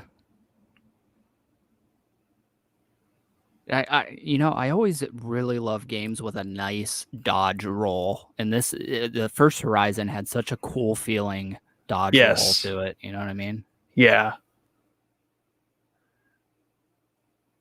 This one also had decent, not a lot, but it had pretty good cosmetic like adjustments with the armor and gear and stuff. They'll probably like double down on that. But yeah, that is what I really liked about this game, is the fact that it was weighted in itself. Like, it was not glitchy and buggy for how complicated, for the most part, the environments that you were in. Right. Yeah, that's the one thing that Sony first party studios just seem to absolutely nail. And their games are never very buggy when they come out, if at all, really. Right. Yeah, she has some sort. There it is. Here it is. Oh yeah. Look at that. Yeah, that's cool for sure. Then glide. And the glide, yeah. And that's just needed in fighting these ginormous things, because you can't, like, that was the weird thing about fighting those like T-Rexes, is you had to sprint around Right. them at Right. times, and they're that huge. Yeah. and that's exhausting and kind of messes with the flow of the fight. So yeah, they're definitely giving you more tools in this game to really engage with these ridiculously sized enemies Yeah. and more about helping this guy.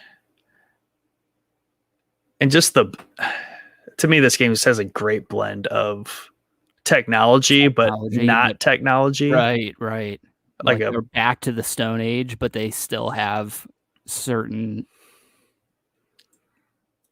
tech advancements. It's really, there's always, you can always typically pick out the inspiration for games when they come out. Like, okay, Uncharted, yeah, that's Indiana Jones, obviously. Yeah. Ghost of Tsushima, it's samurai movies. Where on earth did they come up with this idea? Because this is such a brilliant idea, and it's literally fresh. I've never seen anything like it before. Yeah, and that's one of my favorite things about it. And when I was playing the game, I was just like, geez Louise, like I guess they wanted to make it had to have been like a draw to do like, a Monster Hunter wasn't out yet, but Right. like an Evolve, fighting big things, but focus on a bow without it being Crisis. And I guess this is where they land. But the fact that they came up with the storyline and the like history on all this, like that to me just like really takes it there. Right. And it definitely for a studio that did like 5 or 6 Killzone games that were all like, meh, they're good. Right. They're very baseline good. And then they come out, the first Horizon Zero Dawn was like spectacular. You know what I mean? Yeah. Compared to everything that they were doing beforehand. So I always like seeing studios abandon things that aren't working and moving on to something different, and then finding their feet in the next game. And I think they nailed. I think this is going to be their game for a while. Yeah, and at least 3 of them. I mean, I can't imagine any less than that. Right. And that's the thing, like they even mastered the UI because like you have that super complicated like pick wheel, but you so fluidly could switch between all the different weapons. Like you move through all your bow types for like mid battle. It just was well done. Yeah. And then I really liked all the upgrades in it because there were like just some cool ones where I think one of them was you could slide across the ground and then slow mo your bow and shoot while you're sliding. Yeah. And that just always felt so cool to pull off, sliding under something and hitting the armor underneath. So yeah. The slide, the midair. I think there was a midair slowdown one. Right. Yeah. I'm definitely excited to see where they're going to take it. I think it looks beautiful. I think the world is already stunning on a YouTube video. So I can't imagine that it's going to be, what it's going to be on a 4K TV on a PS5, all this stuff. Yeah. Like that, none of that was coming through. We're just getting the like general atmosphere being very, very well done as we can expect. But yeah, completely made for a next gen console too, as well, which will be even more interesting. Because have we had there's been some straight new generation games, right? Yeah. So, and I don't know, I think this one is coming to PS4. They probably is. They do that. I could be wrong, but Demon Souls, which is a PS5 game, a remake of a old PS2 game, the first Dark Souls game, or in the series of Dark Souls games, that was PS5 only. And there's a couple more, but those were early games. Yeah. Right. So this might be the first 2022 really going to hit stride. Right. Exactly. And I have high hopes for this. I think we're probably going to see a lot of this at the PlayStation thing that they're doing next week. Just because that's on the 9th. Yeah, on the 9th. It always lines up with our episodes. It does. It's perfect. So I think we're going to see a lot of this. I think we're going to see a lot of, or some God of War, I would imagine, even though I think it got delayed. I should play the 4th one because I bought it for $5 and never. I I couldn't get past like the first boss because I just was not like in the mindset to I tell play you that style game. I tell you what, for an opening to a game, that boss fight is spectacular. Like it's Yeah. one of the coolest boss fights, and it literally opens the game. I mean, it's like within the first hour that Yeah. you're playing the game, maybe even less than that. Less than that. So yeah, I need to go back and beat it because I never beat God of War, and it wasn't because I didn't like it. I think just something else came along and I stopped playing it. But I definitely am going to need to play it before the new one comes out because I want to play the new one. Yeah. Yeah, I just was not I was not having a good, I just was not in the mindset to play that type of game and fight that boss at that time. And then I was just like, all right, I'm done. Yeah. That's kind of goes against what we were saying earlier, you know, where studios give up on games that aren't working for them and find something else. They didn't. They just reinvented God of War and made it amazing. Not that it wasn't amazing before. God of War is a hugely popular series, but it just always, especially Kratos, he just was, there was nothing to him. You know what I mean? He was just a mindless guy that you're beating people up with. Yeah. I mean, that was the time though, too. Like games didn't have that level of immersion, but like it was such a big game that it was too big to abandon. And like that's like Assassin's Creed. It's too big to abandon. And, you know, there's no harm. Right. Whereas like a Killzone 7, there's probably harm to be done there to keep going with that series or whatever. But taking a kind of mash 'em, beat 'em up God of War 1, 2, and 3, and then making it into what they made this God of War was a really big risk. But B, if it paid off, it was going to pay off huge, and it did pay off huge because this game sold really well. It reviewed very well. People loved this game. People loved the new Kratos. They loved having some character behind the character. And just the whole, you know, dad and his son go on an adventure type of thing that they did with it. It seems like such an obscure thing to do for Kratos, but it worked. So, yeah. And I mean, yeah, that game 4 is a good one to reinvent yourself on because you have the classic, like that style trilogy, and it was many years ago in a whole different era. And then I think it fell well too for them to reinvent this game into a new generation of consoles, obviously a new style of gaming. And that did work out very well. I never really thought about that one. Yeah, it's there's actually a really good documentary on YouTube called Raising Kratos, and it's about the entire development of God of War. It's definitely worth checking out, especially if you like the game. The new one? Yeah, just the new one? Okay. Yep. Yeah, I'll have to, you know, after Tsushima, of course. Right. Yeah, calm down now. You got to stay on Tsushima. But you're convincing me to play God of War now. No, I'm convincing you to. But we just spent 40 minutes on Tsushima. I spent like 5 minutes on God of War. Right. It is Thursday. We're gonna end this early, and we're just gonna play Ghost. But speaking of another game that's coming out even closer in time than a lot of these games we've been talking about, and that's Battlefield 2042. And this is the reason why I got a PlayStation 5. It just happened that a director's cut of Chad's favorite game of all time, almost probably, came out simultaneously. So it's been a good infill because I thought I was like, am I just gonna hold on? I'm just gonna get a PlayStation like months before I need one, but obviously I had to because they're so rare. Yeah, exactly. My one friend came over last weekend, and we were just down here for a quick bit, but he just like had to look at it because I'm like, oh wow, I guess like most people haven't even seen any of these consoles because they are legitimately rare. Right. But yeah, I mean, it's funny because they're always typically rare to find when they first come out, but we got to be. When did it come out? Like November of last. I mean, it's been a while, and they're still pretty rare. So it's I don't remember that any time in my lifetime them being that rare this long into the generation. But and that's why like it's weird that 2022 is going to be like the stride year for the next gen consoles after the consoles have already been out for a year and a half, 2 years before they even really get into the groove of making good, true games for the new generation. Right. Yeah, exactly. So yeah, it launched I think in November of 2020 and it's sold 10 billion units so far.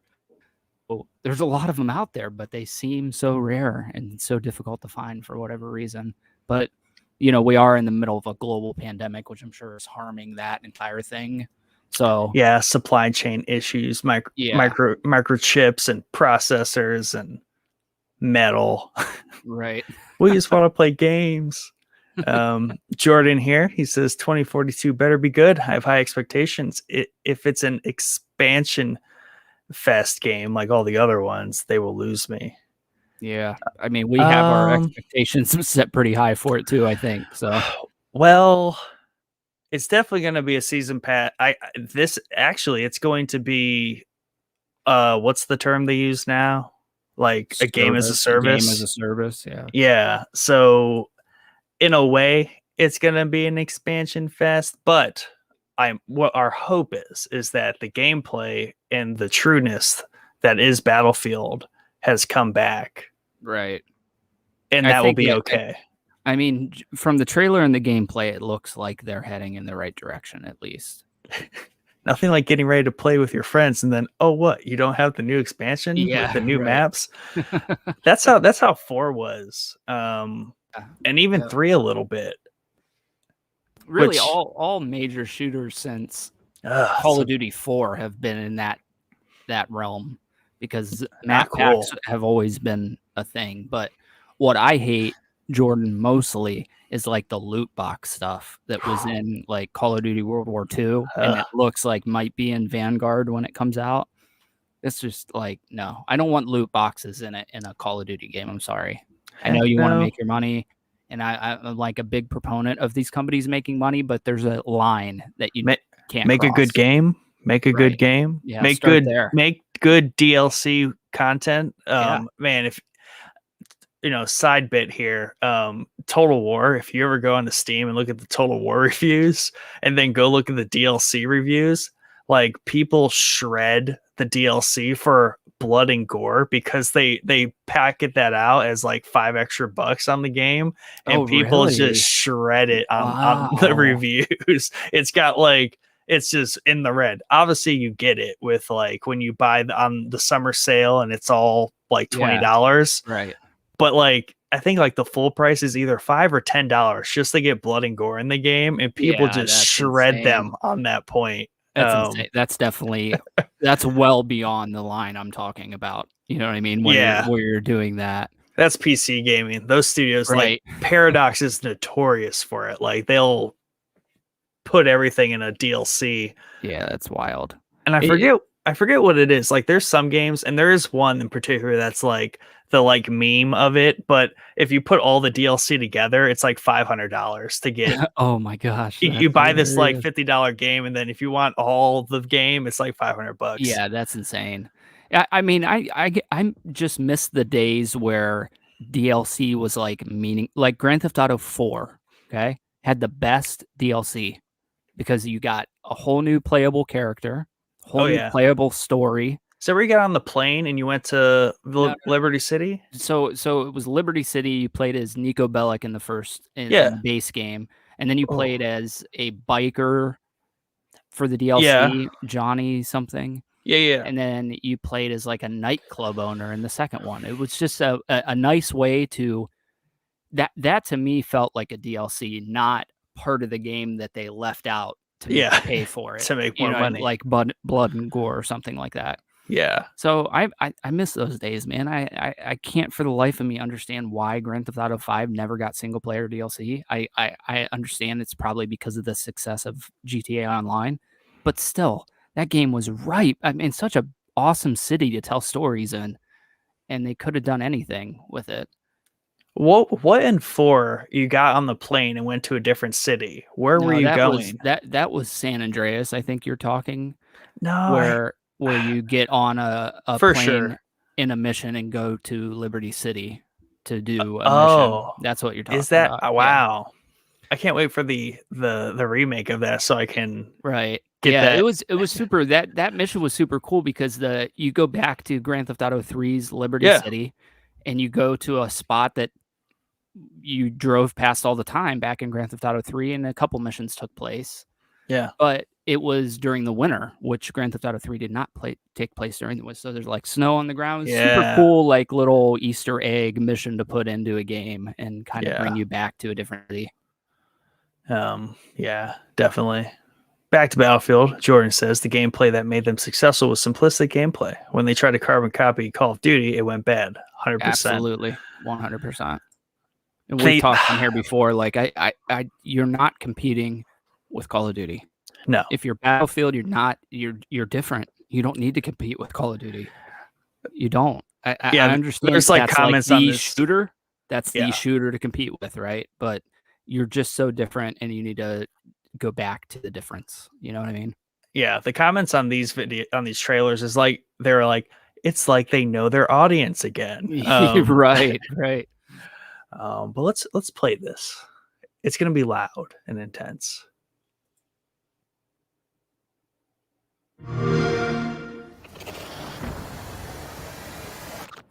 I'm scared.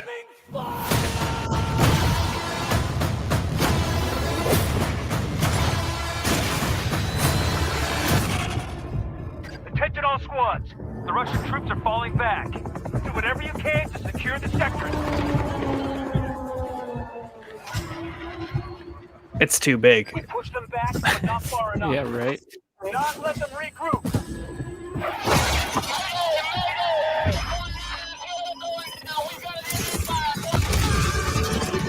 Helicopter combat.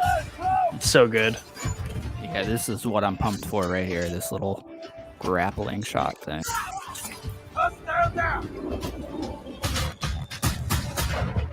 Although I have a feeling that's really going to become a headache for me as a sniper. Those stupid people with those grappling hooks. Yeah, that's the point, though. Right, true. That's cool. The postmodern era, too, is just so smart.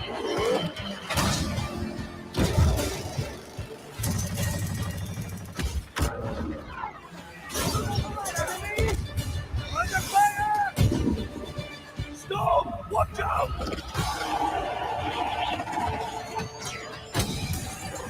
We need to get away from the storm! That guy's screwed. I love this here, swapping your attachments on the fly. What a brilliant idea. Minimal HUD moment. Right.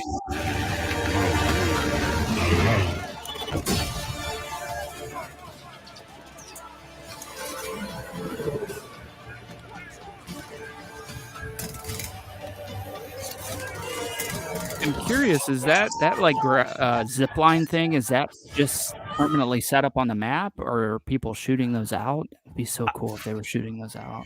I imagine it might be like a fixed thing on the buildings that you have to do. Oh, yeah.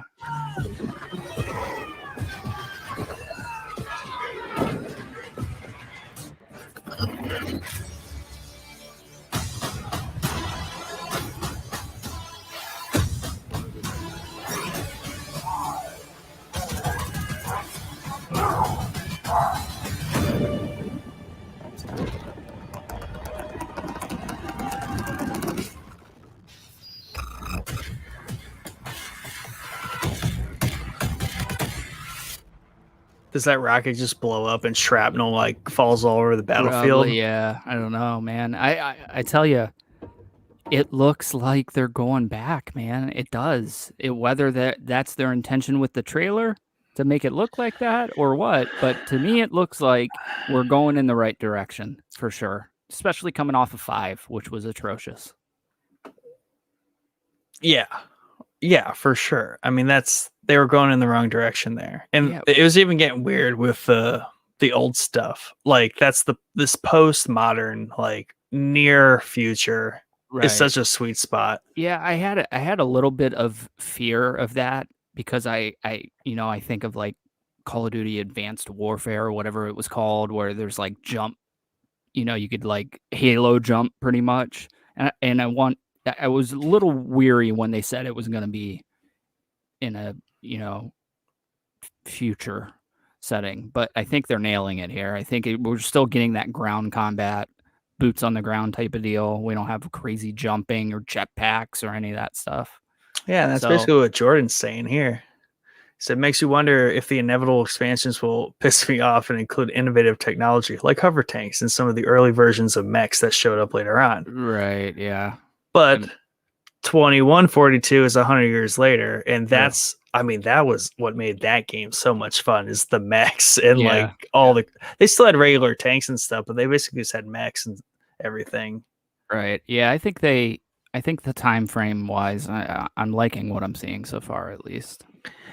Yeah, and it's just like the idea, like there's it's the shot where you're looking up and there's just chaos going on because that's like Yeah. what Battlefield is, and like you Right. see your random like teammate just get like mauled by a helicopter. He fell to his death. Like stuff is Right. just not going correctly for anybody, Yeah.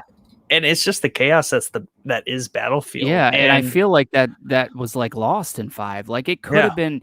I was so amped for a Battlefield in World War II, like a new Right. Battlefield in World War II. It could have been so awesome. You think of just the chaos of like the opening scene to Saving Private Ryan and how cool that would translate to a video game. And a Yeah. lot of games have done that, but Battlefield hadn't really done it yet. And then they did. And I got to be honest, if I didn't tell you that game took place in World War II, I bet you wouldn't even be able to pick out that it took place in World War II until the Pacific DLC that came out, which is very World War II because they For sure. listened to their audience. But I mean, yeah, that's an unmistakable period of that war. Is the Right. war in the Pacific is just I think that's just so historic. yeah. What happened And you there? don't mess with it. Yeah, you don't mess with anything World War II, especially the way that they messed with it. You know what Yeah. I mean? Yeah. It's just you had the chance to do something amazing. You didn't do it, so I hope you learned your lesson and we're going back to what made you great. Yeah, because in 3, 4, like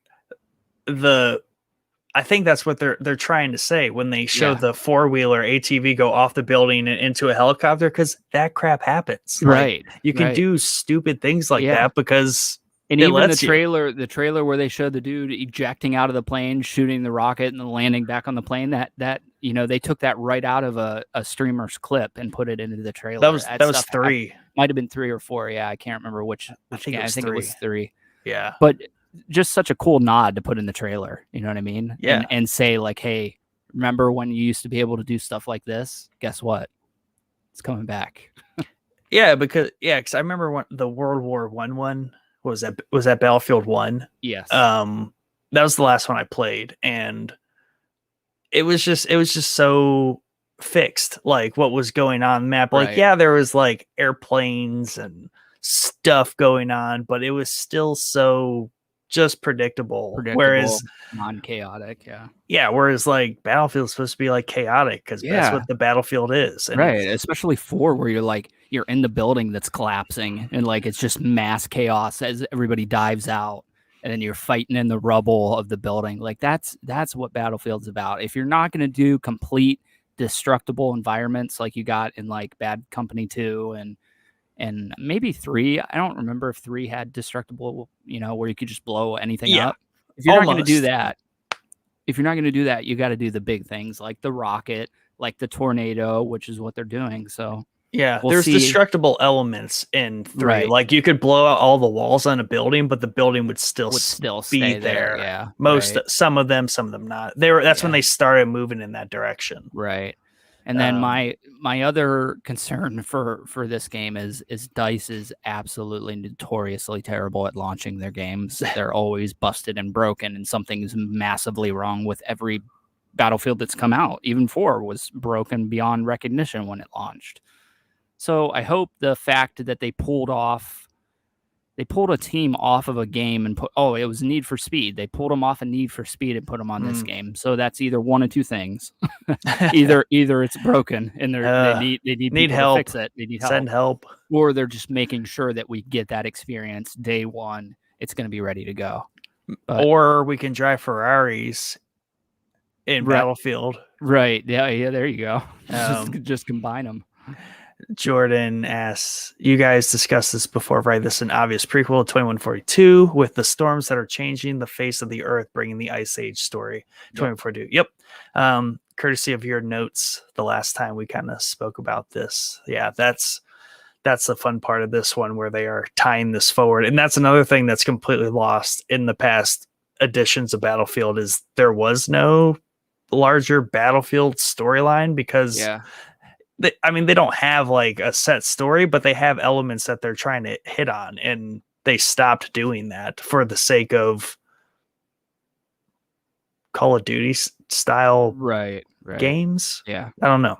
Yep. Then he says, "I'll shut up. I swear. Don't shut up." But Battlefield Bad Company 2 is a heavily overlooked game. Yes, that was my entry point into Battlefield. Yeah, and that had multiplayer. It was simple, but it was good.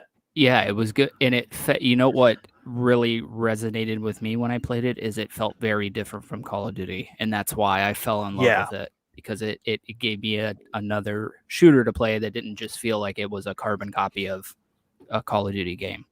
And then, like Jordan said, they lost their way somewhere and started to compete with a game that they really didn't need to be competing with. Yeah, and the thing that makes me, like, I guess overall mad about Call of Duty, or at least why I don't like it as like a game that I would play all the time, and they have a term for that now. It's like the min-max concept, whereas like people who are really in the Call of Duty, they min-max essentially the way they play. So it's just like perfect. So when something goes wrong and not like to plan, you get pissed, and it's like the game's fault, it's someone's fault, and you're angry. Battlefield, like, nothing like rarely goes, like, when stuff does go as planned, it's so unbelievably awesome. Right. But most of the time, a lot of times things are not going as planned, because the building's falling on you, a tank fell on you, a helicopter hit you. Right. Someone like did something cheeky and like got you killed by something stupid. Like, it happens. Yep. Right. But that's the fun of it. That is the fun of it.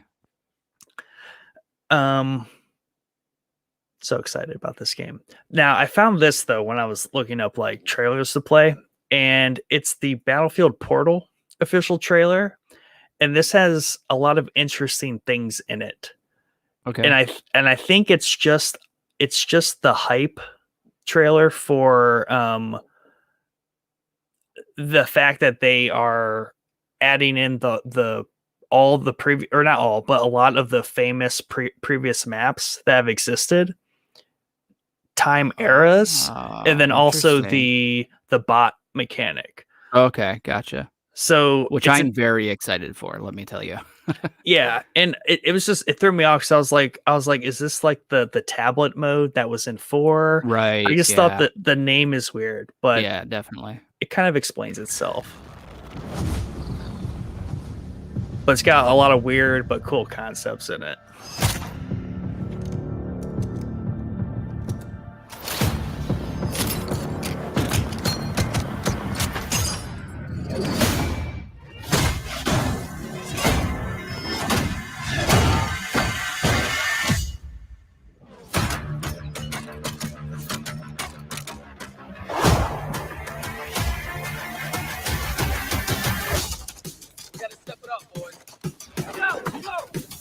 Chills.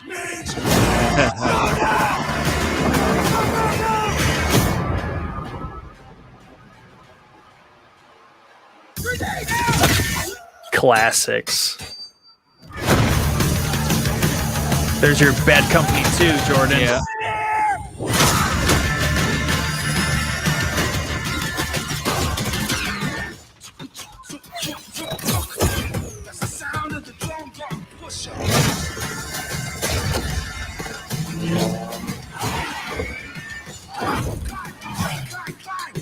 That's the sound of the going bang bang.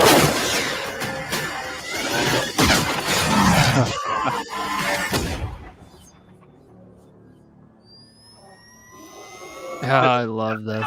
Yeah. Nice versus defibrillators. Yeah.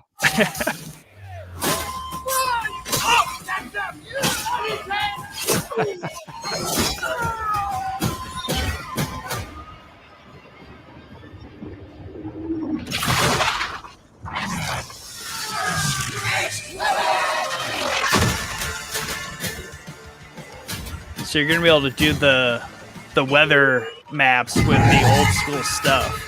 Oh, interesting.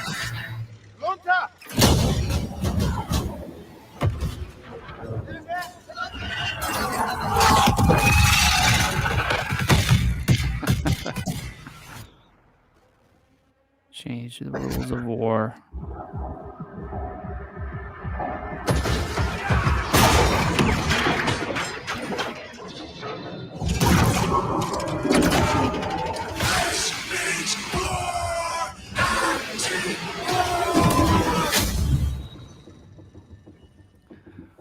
Wow, that was a pretty cool trailer, man. So is this like a game mode where it's gonna have everything combined in? I wonder if you have to unlock stuff or not, or I almost feel like it's gonna be like a portal to mix and match all these elements into custom game modes. Oh, okay, yeah. So like I think that's the idea of like World War One knives versus like the World War or whatever Battlefield 4 defibs. Like different custom game modes, and I think that's what they're kind of getting at. And then like the storm maps, but with the World War One troops, right? But like 2042 vehicles. Yeah. It's weird. Yeah, definitely. So, and I assume it's multiplayer, but they obviously like made a very specific point to highlight the like bot spawning bit there. Yeah, I'm super amped for the bots. I've wanted bots in Battlefield for years now, and it's probably because my first person skills are not what they used to be 10 15 years ago. Same. So it's always nice, even like when they added them into Call of Duty back in the day. Maybe Black Ops was the first one to have bots. It was always nice that when you were getting your ass kicked in online to go mess up some bots for a little bit before you go to bed, so you can feel a little bit better about yourself. You know what I mean? Yeah. And it's also nice to try out different gun combos and everything. Yeah. I hope that there's like an totally offline bots mode where you have everything unlocked and you can mix and match and figure out what you like, what you don't like. That's where Call of Duty's bots shine, is that kind of experimentation, I think. So I hope they do it here. Either way, I'm going to be happy with bots. So yeah, we'll that's see. A much needed feature. Jordan says open field 2042. But I mean, this is hopefully I can polish up my shooter skills in this. It's so weird how I guess we're all getting like we've all played games for so long, like we legit now recognize when we are not good at certain types of games anymore, which is the new way to measure our age. Like you're clearly approaching or into your 30s when you lose certain type of game skills. Yeah, definitely. Oh man. Jordan says Battlefield 1942 had bots, and I think the Battlefield Vietnam did too. You can control team balance, so you could do 5 friends storming Normandy beach just like in real life. Oh man, I didn't know that. Battlefield 1942. That was because there was a 1942 and a 1943, I think, and 43 was like at least I think I'm saying this right. It was like the shorter online only multiplayer, only had like a couple maps on it, but I loved 40 back in the day. So I don't think I've ever played 1942, however. Guys, Fortnite was the line for our generation to know we are older. Yes, that's probably true to a wide degree. Yeah, true. I played 2142 on like a computer that was not worthy of playing it, and it was just like chaos. I didn't know what I was doing. It was probably the first time I actually played an online multiplayer shooter. Yeah. And this was like in high school or whatever. It was completely lost on me, but it was a lot of fun because there was mechs, tanks, and like 64 people on a map. Yeah. I love the last Battlefield that I like really before 3 and 4 was that 1943. I thought it was awesome. It was just small maps, cool World War II combat, simple plain dogfights. It was just really, really, really, really fun. And it was small. It wasn't like a major, I think there was like 4 or 5 maps when I played it. Yeah. Definitely 2 was the big entry for me, and then 3 was I was really good at 3. I remember that much. Yeah. And then 4 is where it all tapered off. I think I kind of found my stride at 3, and that continued a little bit in 4. And then 1, obviously, when they uprooted everything and went back to, that's where I started to trail off quite a bit. I can't remember I can't believe I don't think I bought one, but I played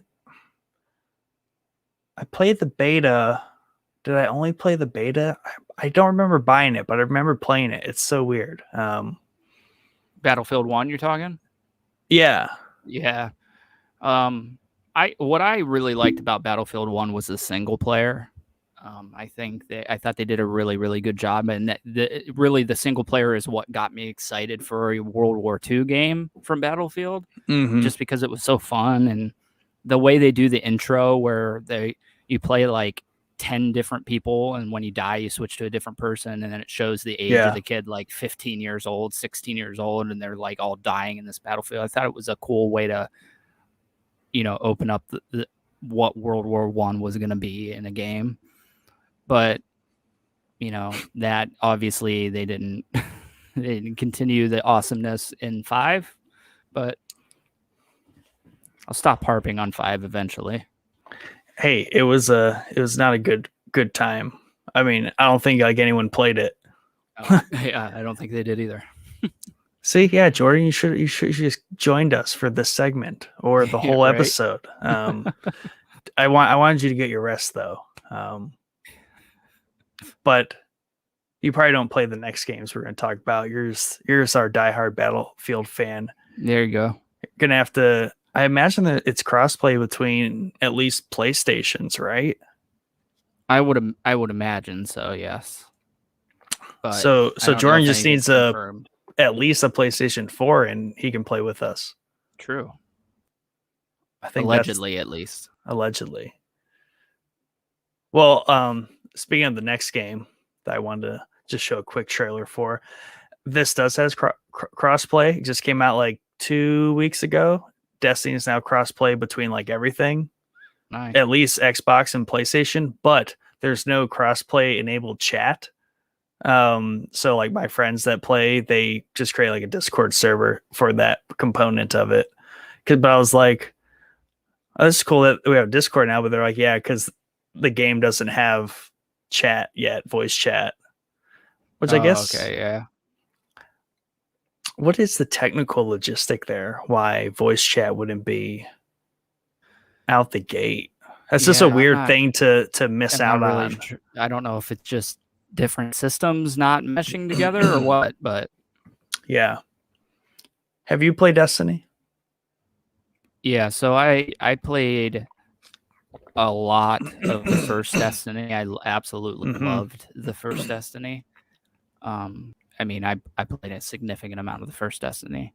And then I played maybe some of 2. Yeah, I mean, I played probably a decent amount of 2, but I didn't get near into it as much as I did 1.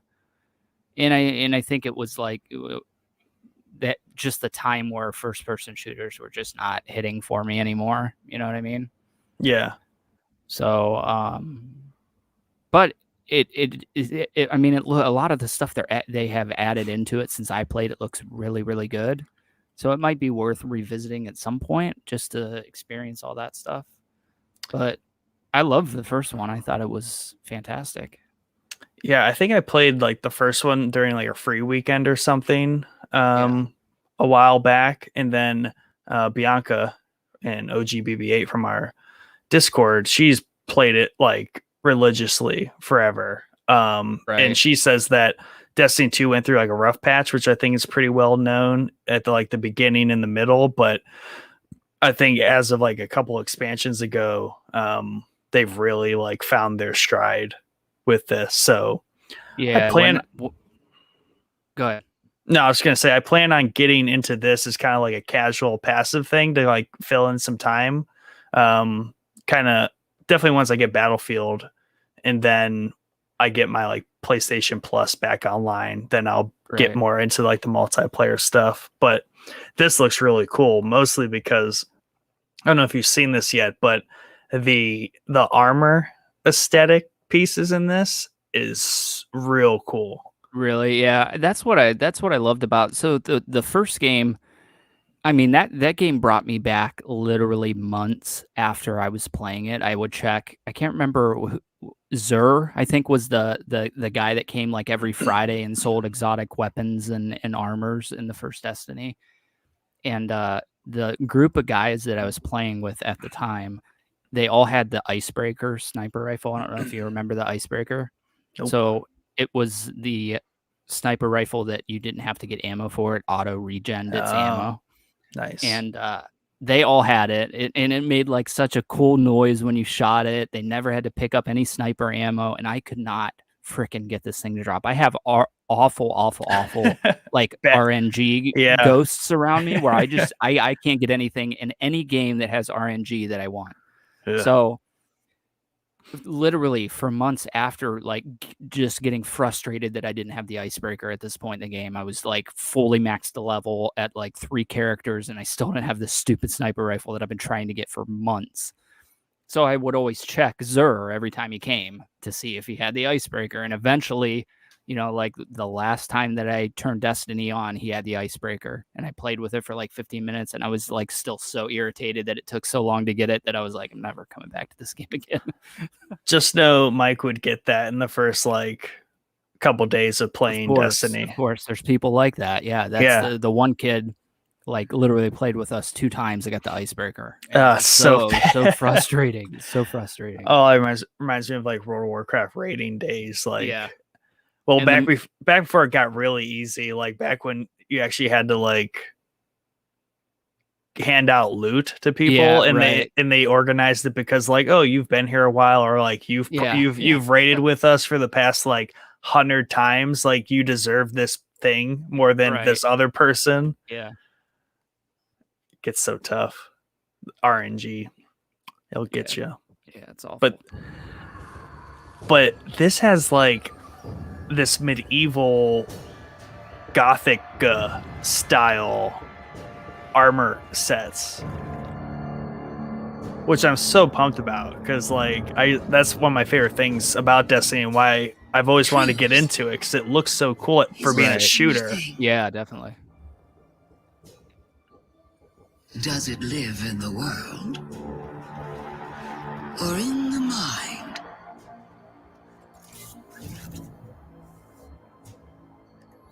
Is it constant? Or can it be bent?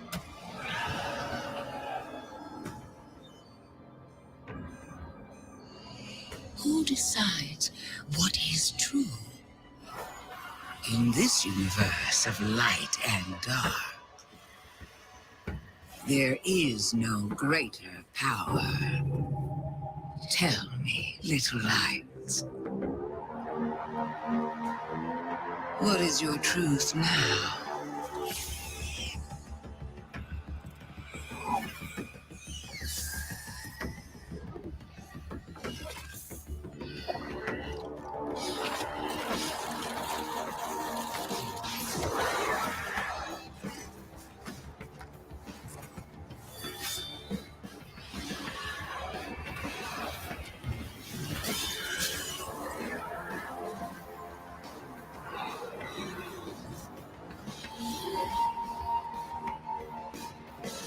So two. Yeah, that's funny. That's hilarious. Is there? Oh, the Gallarhorn's coming back, huh? That's sweet. Forgot what question I was going to ask. Wasn't there a Witch King in one of these? I feel like that What enemy was type that? looks really similar to something else, but maybe I'm thinking it does look really, really similar to one of the bosses in Returnal, that game that I reviewed for Downright Creepy. The like second or first boss, it looks like they ripped it right out of that game. For I know you're the Forsaken. It was something Yeah, along those yeah. lines. That was like what the second or third expansion. Right. But I've always wanted to play Destiny more, but like I just like that it's Halo with like World of Warcraft like Right. seasons where Yeah.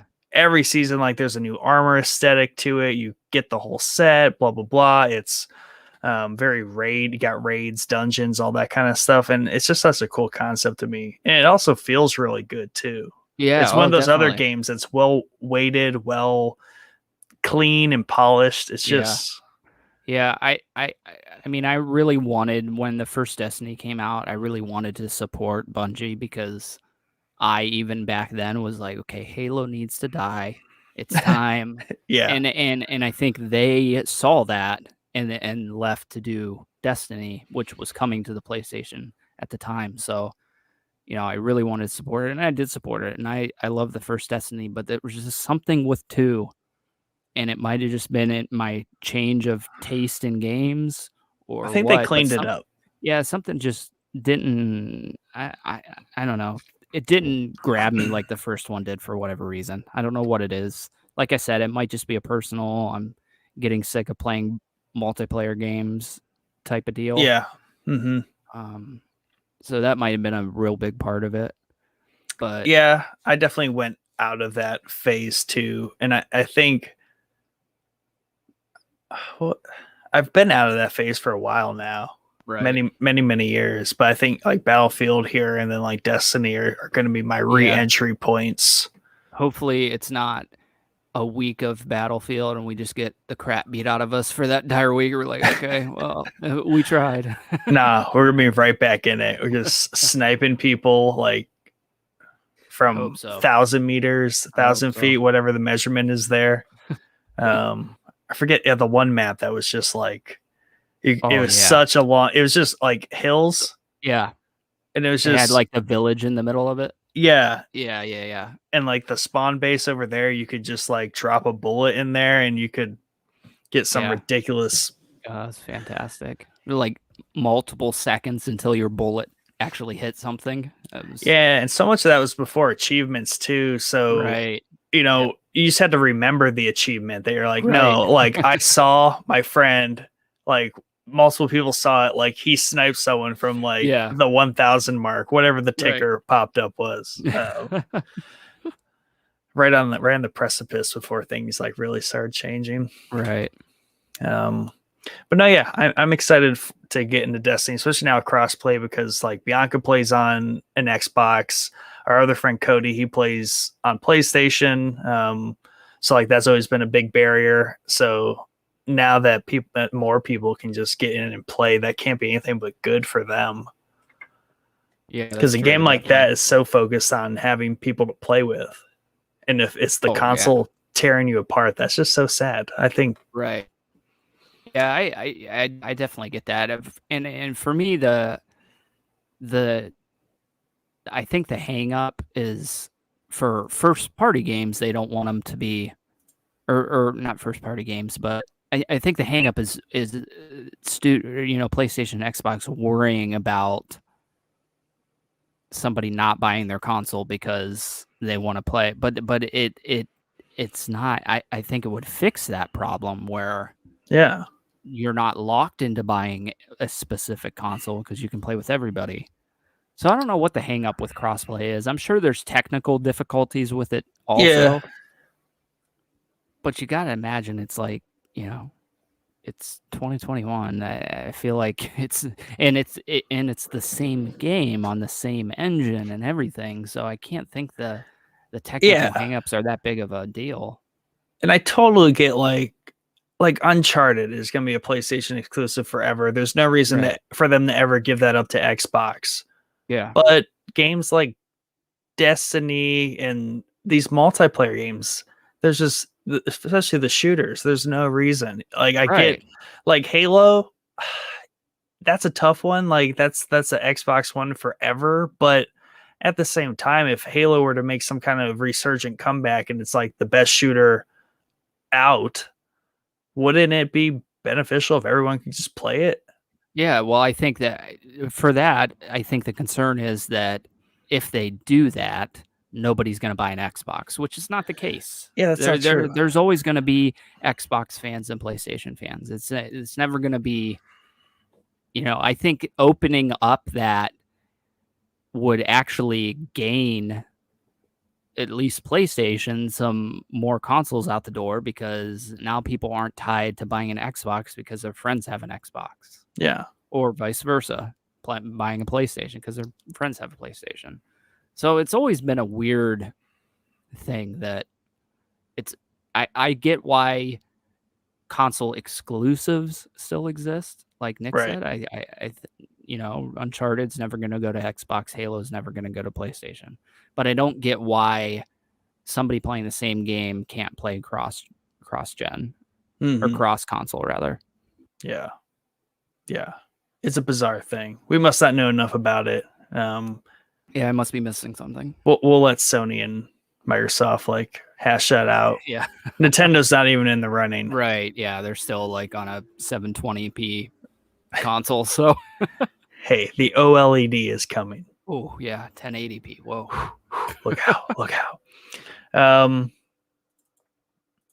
Another one we wanted to get to here, and this is like more recent. This one's a little weird just because there's like a lot of commentary, but I wanted to at least skip through this because this is something we've talked about a handful of times, because Mike actually, I think I bought the Dead Space games on Steam like last year during a summer sale, and then Mike was like, dude, you have to play them because they're so good. Right. So I started playing it, but I think between just the fact it's on a PC, I'd rather play games like these on a console, and then also the PC like mechanics, controls, and also like the graphics, like it was losing me a little bit. Yeah, it was just I was enjoying it, but it was also an investment because I have to be like down here by myself, lights off, like fully like engaged. Though the one time I was playing it and my wife was over there on the couch, I had the headphones on. She was watching the show. I like legit like flew all the way back in my chair. This one's funny because you could find an early episode of Showboys where we discussed how I wanted a remaster of Mass Effect and Dead Space. Those were the two that I talked about. And we got, both. We got Mass Effect, and now we're getting Dead Space. I've never played Dead Space. And you never played Mass Effect. And I had never played Mass Effect either. But I needed those remasters so I didn't run into the issue that you were having, where it's just like, some of these games are a time and place type of deal. You know what I mean? Where it was awesome at the time. Yeah. But now it's probably not. Especially with the advances in gaming just in the past couple of years.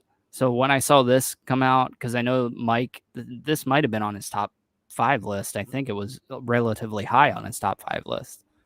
So I know that he loves this game. Yeah. And I know a lot of people love this game. And really, it's right up my alley. I love sci-fi. I love space horror. It's like one of the best genres of horror for me, because there's nothing scarier than the vacuum of space and what's lurking out there. So I'm super excited for this. You can't just jump out a window and run through through the field and get away.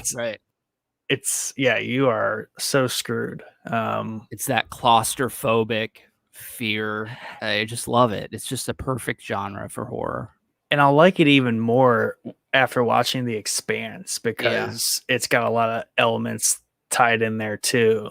Right. But you sent the comparison photo. Yeah. That to me, I can't believe the level of remake they're going to, because that corridor looked completely different. Oh yeah, I think it's legitimately, it's not like a remaster. I think it's a legit built from the ground up remake. Yeah, because later in this, because I was skipping through earlier before the show, and like they have the the framework 3D environments built out where you can see all the pieces. So like they are reconstructing this game Right. from like you said, the ground up, which is what this game needs, because you couldn't just like reskin the originals. They're just in that pocket of like it's just like Knights of the Old Republic. Yeah. You have to rebuild the game to absolutely. truly get it. Right. Yeah, definitely. I watched a YouTube interview. There was like maybe even like a full documentary with talking with the creative director of the first Dead Space game. And it was super cool, man. Like the way they made their decisions and why they made specific things in the game. I had never played the game, obviously, but it was still really cool to see like, how they built this game and the horror around it. Yeah, and like, we always harp on sound. So Right. obviously, hopefully they use some sound things in the PlayStation controller, because yeah, sure. that'll bring it to a new level. Now, I wonder, is it too much work to do like more of the advanced stuff with the controller, like the trigger sensitivities and stuff that? It's I would imagine it is, and it's yet to be seen if any third-party studios are going to be implementing some of this stuff in their games. There are some that have. Almost every first-party game has implemented it because it's PlayStation's thing. But yeah, this is a game that would really benefit from, just the speaker, just the very precise vibrates they can put in the controller. All that. The speaker all that they stuff. have to do. They have to. They have to. Yeah, I can't imagine that they wouldn't. Because this game will be terrifying. Oh, for sure. Yeah, so Yeah. this is what I remember seeing, and this is showing off the dismemberment mechanic or system that they have. But you can see, like in the background, you're right. Yeah. This is very early pre-production. Yeah, and they're remodeling it. Right. Too. But there's definitely reused out. Like, I think they're going about it very smartly. Oh yeah, for sure. Yeah, it's really odd that I've never played this game, because this is like really right up my alley. And maybe that's like a past 5-10 year thing. It's been right up my alley. But I've always felt like the Alien franchise is so ripe for a good video game, and every video game, with the exception of one, has been terrible that's come out that has to do with Alien. And the one I'm talking about that wasn't terrible was Alien Isolation, which was fantastic, I thought. What was the style of that game? It's a stealth horror game. You're basically hiding and running from the xenomorph the entire time. They give you every opportunity to back against it. And you're in a space station, and you play as, I think, Ellen Ripley's daughter, Amanda, who's mentioned in the movies, maybe Aliens. I think she's first mentioned. But it was just, it had that claustrophobic. It felt like Alien. Yeah. It felt like Alien. And most of the games, including ones that came out recently that have to do with Alien, have just been atrocious. And it's kind of like we talked about Star Wars, where it's like such a ripe for certain world types for certain types of games, and they don't do those certain types of games. So yeah, like the flesh that's coming off. Yeah.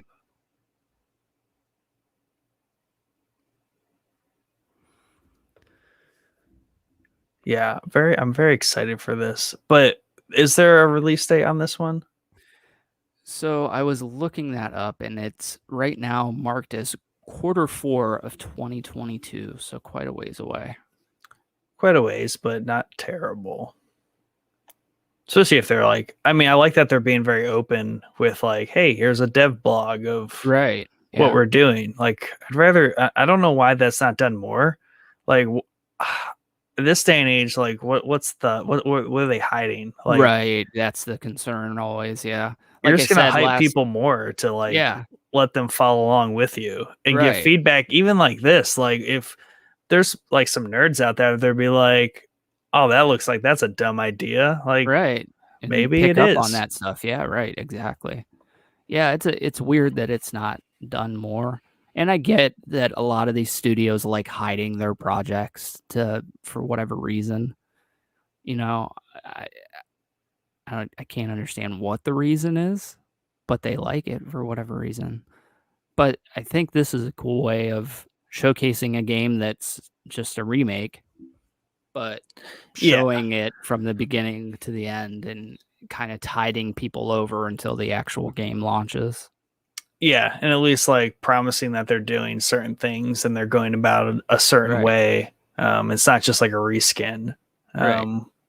with like 4K ability or whatever. Yeah. I'm always wary of games that don't have a lot of trailers, don't have Right. a lot of, the studio talking about it. And then the other big one for me is like a game that has a review embargo that's way too close to the launch date.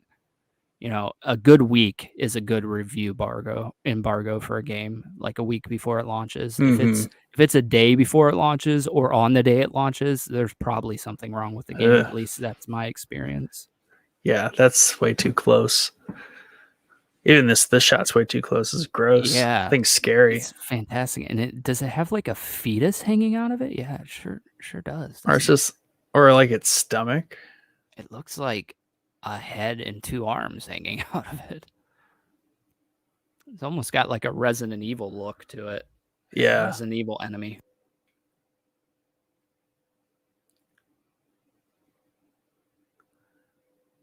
Underfunded would like this. This is what he does. Yeah. Oh, that's cool. The cross section on like Yeah. through the flesh. And that's like the flesh that was peeling off when they like shoot. Right. Yeah. So Yeah, that it's means super cool. I would love more of this kind of stuff because you don't get to see a lot of this, Yeah. But also we're getting to see this on a game like this because it's, over 10 years old. What's the Right. harm to be Yeah. done by showing what they're doing? True. But yeah, I mean, it's like all that flesh is destructible based on the, velocity of the bullet, Yeah. the physics that they're putting into it.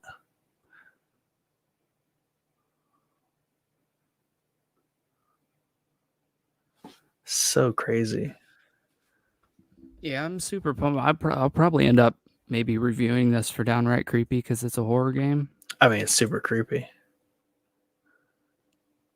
This game is extra creepy. But I always feel like obscure picking like a remake of a game to review like that because like I didn't play the original, so I don't really have perspective on it. You know what I mean? I'm going into this fresh on the remake. You have a fresh perspective. Yeah, that's true, I guess.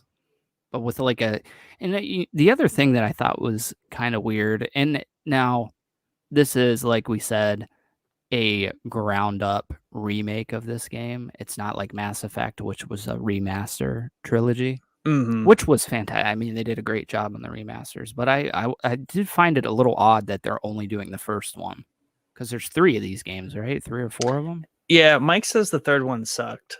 Oh, really? That might be why then. They're just... And the third or the second, I think the third one was like not good. Yeah.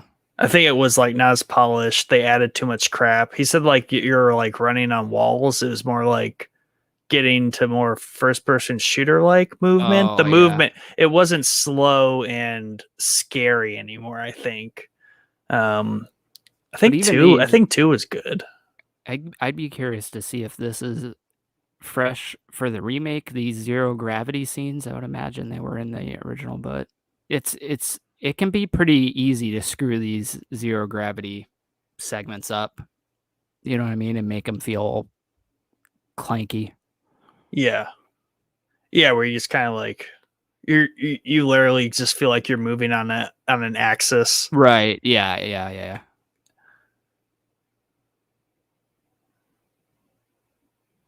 No, yeah. This is just what I need to like replay this game and just be completely scared. Yeah, you might as well wait at this point, not even Yeah. play glad I waited, but For sure. there went another like $10 into Steam though. Yeah. Though those summer sales are absolutely out of control where you're buying games. I think I bought both the Portals for like $2. Portal 1 and Portal 2. Yeah, I've never played those. I've always wanted to though. Yeah, I've played them over like sparingly, but I've never like owned and like finished a whole Portal. Yeah. And I think that was something I intended to do when the new one came out like 5 years ago. Right. Clearly haven't gotten to that. But yeah, this will be good. So like these are the good remakes to be doing. Definitely, yeah. And we literally willed this into existence. Yeah. We talked about this very, very like maybe first or second episode that I was on the show. I think we talked about how I wanted a remake of Dead Space. I mean, I guess we can take credit for willing Dead Space remake into existence, Mass Effect, and also Grand Theft Auto trilogy. Yeah, the trilogy. Yeah, for sure. Yeah, because we talked about that too. And then they announced it like weeks later. Right. And I was super pumped because the original leak of that said that it was like coming in November, Grand Theft Auto. It's in December though? No, I don't think it's coming this year. Oh, I thought it was this year. I would imagine we'd have a trailer or something substantial by now if it was coming this year, but maybe not. The original leak said that it was supposed to be like a pre-order bonus for the next gen Grand Theft Auto 5. If you pre-ordered it, you got the HD collection, and then it spun into its own standalone game that they're going to release, which is probably smart. Because that's a strategy that was really cool, because I think Wind Waker, Legend of Zelda Wind Waker, when you pre-ordered that, you got the GameCube version of Majora's Mask and Ocarina of Time as a pre-order bonus, and it was the only way to get those games on the GameCube was to pre-order it. And that back in the day, that was like super cool, that because you really didn't get much of anything when you pre-ordered a game. Right. And here you're getting two really, really good games on the new Nintendo hardware. Yeah. So I wish that was done more often, pre-order actual substantial bonuses instead of like keychains and nothing, or digital items. It's always cool to have something cool when you pre-order. Yeah, for sure. Yeah, I've really fallen out of caring for like a lot of these digital deluxes like suck. Like it's just like really dumb cosmetic stuff or one like item. Like, I don't know. That's not that cool. Right. Yeah, I agree with you. I rarely buy. I bought the digital deluxe of Tsushima and Returnal. Those are the two that I did Returnal only specifically because if you didn't get the deluxe version, you only had one suit for the entire game. And I was like not having that. Right. Yeah. So, I mean, I somewhat regret the Returnal one, but I was reviewing it. So I was like, I just want to have a good experience. So I'm just going to pay the extra $10 or whatever it was. But it's like one of those games, like we talked, I'll probably never go back to. So it was a total waste of $10. But yeah, happens. Yeah, it's just a weird place to navigate these days because you have like digital deluxe, then you have like the tier above that with the season pass plus that stuff. So yeah, but like we talked about last week, games are cheaper than ever. So right, I think I made that pretty abundantly clear. Wish you wouldn't have done that, but. Now there's no reason not to buy games. True. It must be cheaper. And I think we'll just play the trailer for this last one because we touched on it last week. Just because I stumbled across it and it was just like a big like question mark. Like I think people have seen this around, don't really know what it is.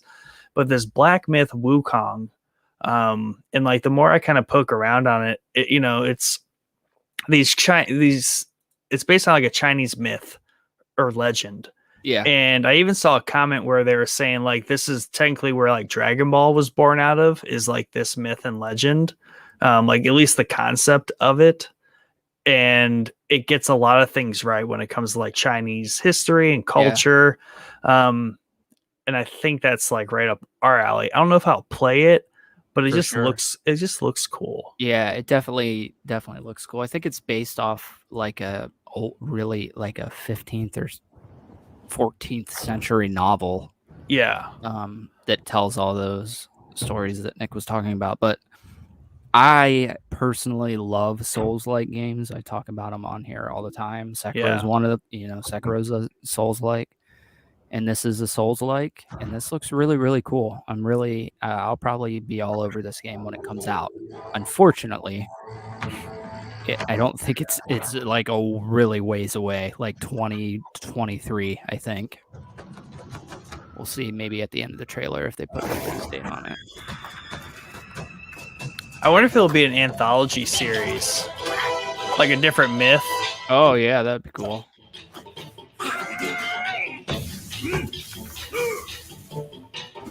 Yeah, I mean it's got the definitive Souls-like game. The look to it this looks just like a Dark Souls game.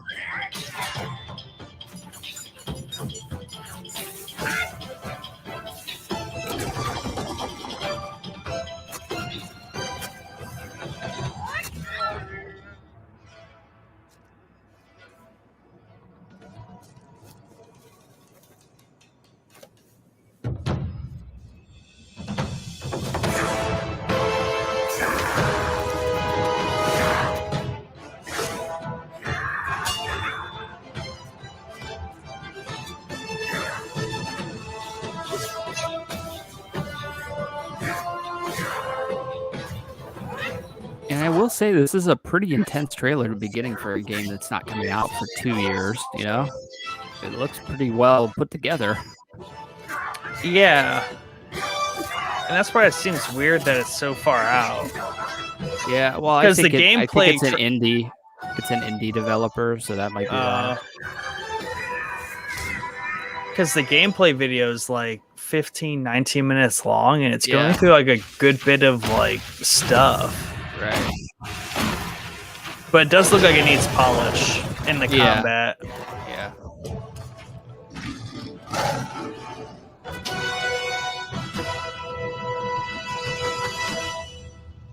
Dude's huge. Yeah, for sure.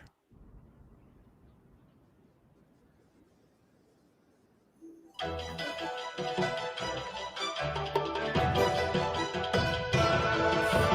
don't see a date on there anywhere. Oh, did you see that? It was like specifically made for the Year of the Ox. Oh, yeah. It does not represent actual plot. What could that mean? So, like, is none of that in the game? Yeah, right. What an odd thing to put at the end of the trailer. Is it even a game? Yeah. Like, it's almost like, hey, we're making this game to get you hyped for it. We're going to make some game elements, video it in engine, and then it's just like a promo video. Yeah, right. Which or like a tech demo for something. Yeah, so I mean that would make sense then if it's like still 2 years out or more. Right. Like this is just like a hype video of like this is what we're working on and it looks like this is what it's gonna be like. None of this is actual but none of this might actually be in the game. Yeah. Okay, I got one more because was this our last one? I got one more. I remember the game that I wanted to do. It's that Sifu. It's SIFU. It's the one that we talked about last week.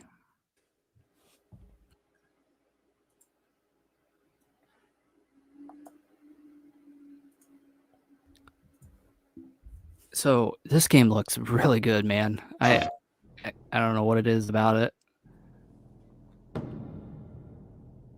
Cinematics captured on PC. That's funny. Yeah. Oh, yes. You and Biosiv are talking about this. Yeah, he's the one that brought it up.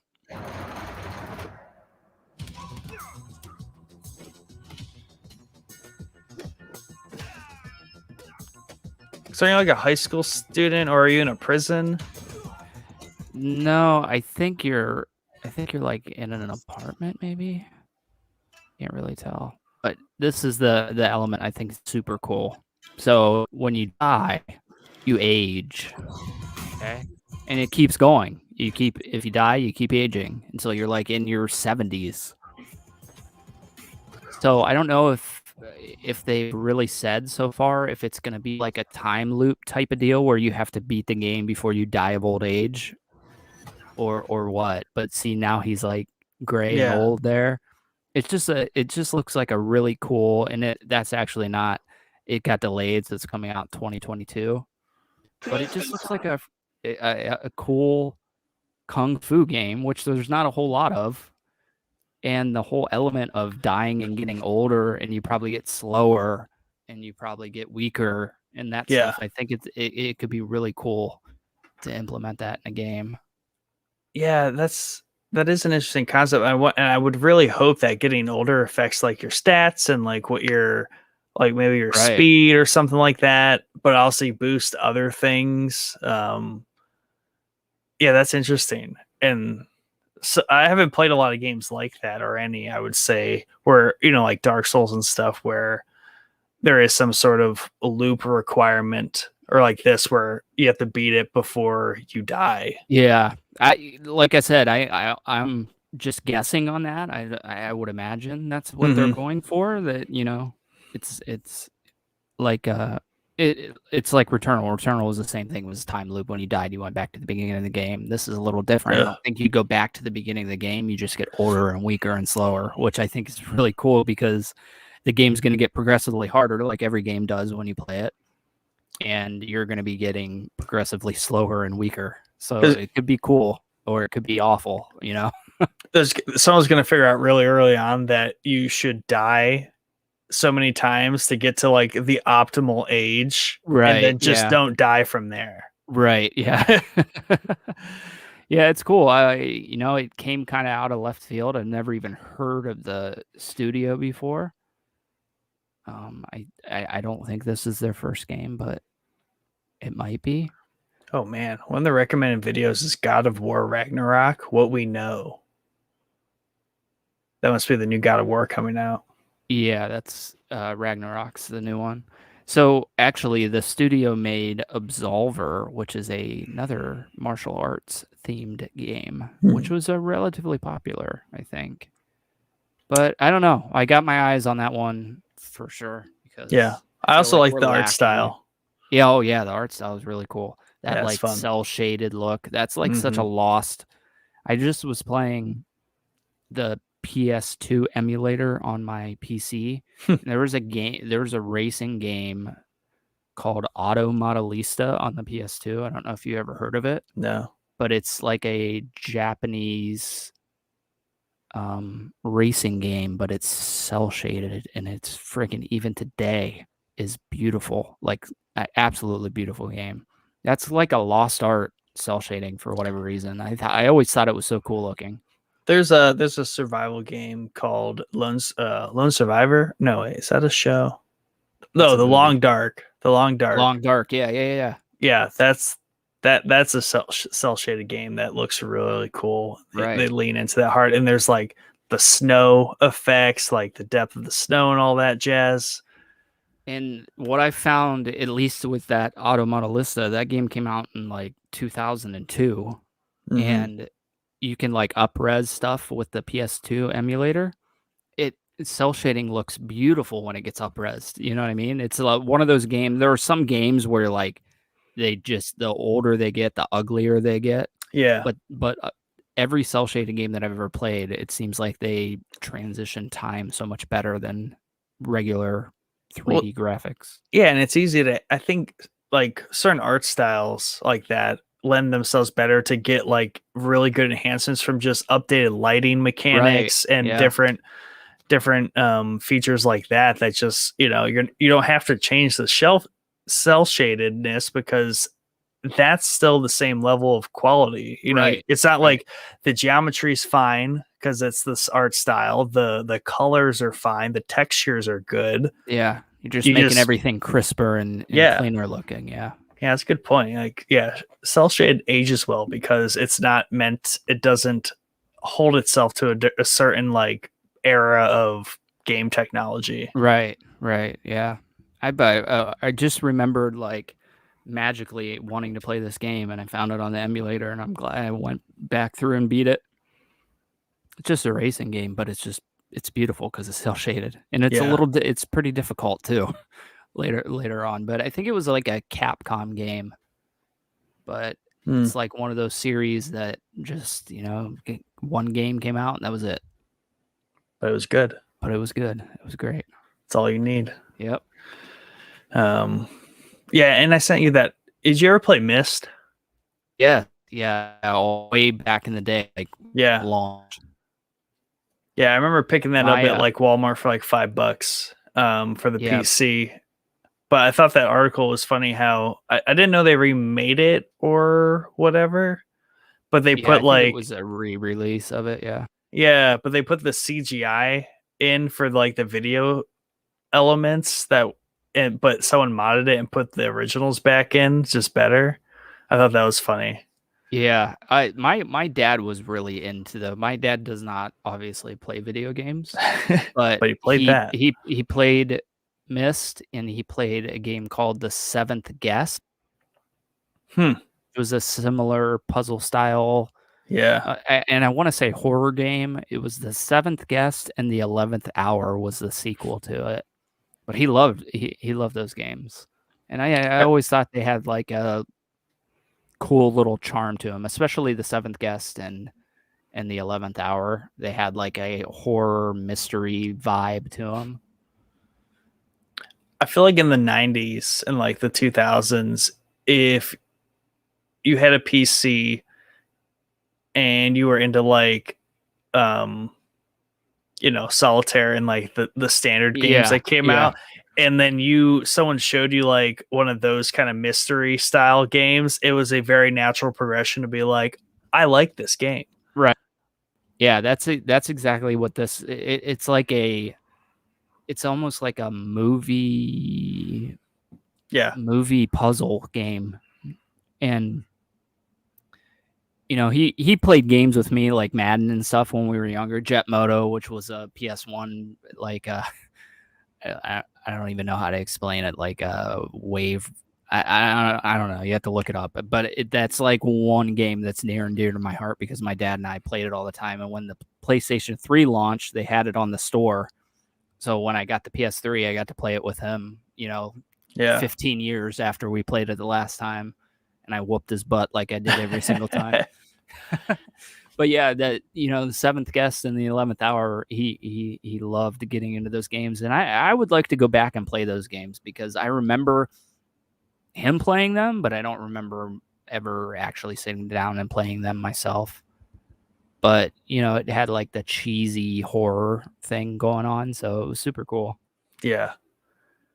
There's just that'd be another like go over like the different like I don't know eras or just different styles of games that were popular at times or not even popular. Like I feel like sometimes like just certain games came out in like certain periods and they were a little thing, like they weren't the thing, right?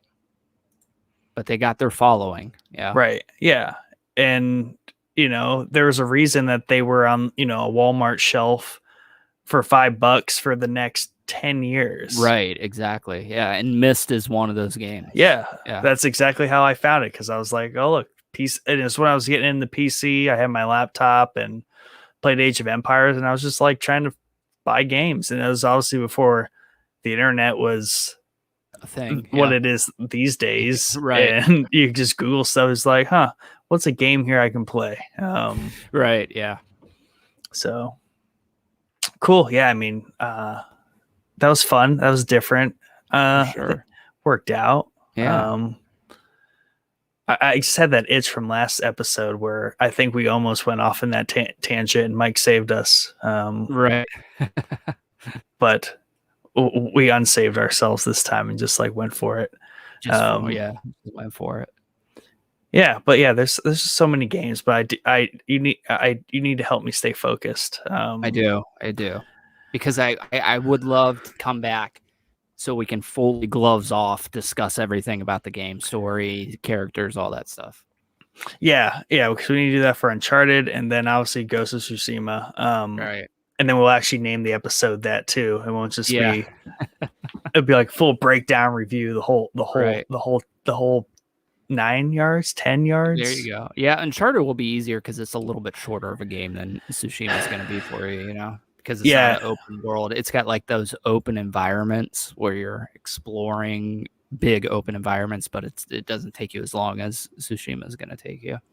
Yeah. Oh, I guess that's a question I had about Tsushima. I forgot to ask was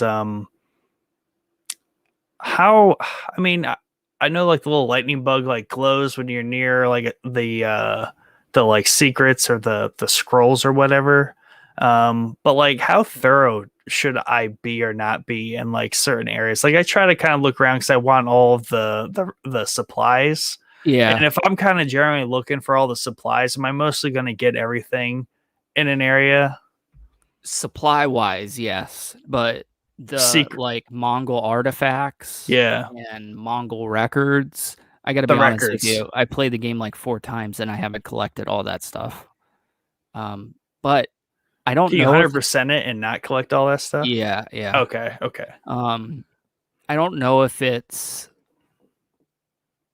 an upgrade for the traveler suit, the one you were talking about earlier with the cape, but it should be vibrating when you get close to Mongol. Okay, so I didn't know if it was an upgrade you had to upgrade or what.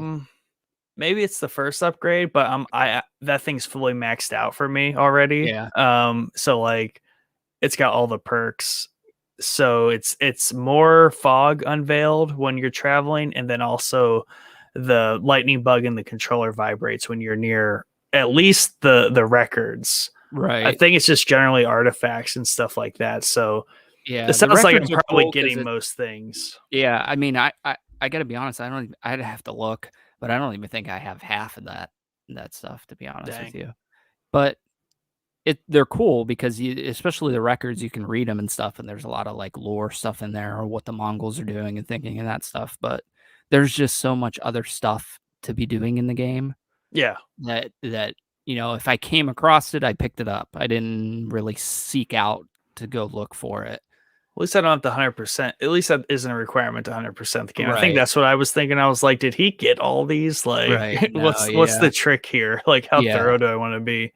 Yeah, I don't want it to ruin my experience. So, I mean, I'm 100% sure you don't have to get them because I platinumed Ghost of Tsushima. Yeah, I don't have all of them. So cool. Yep.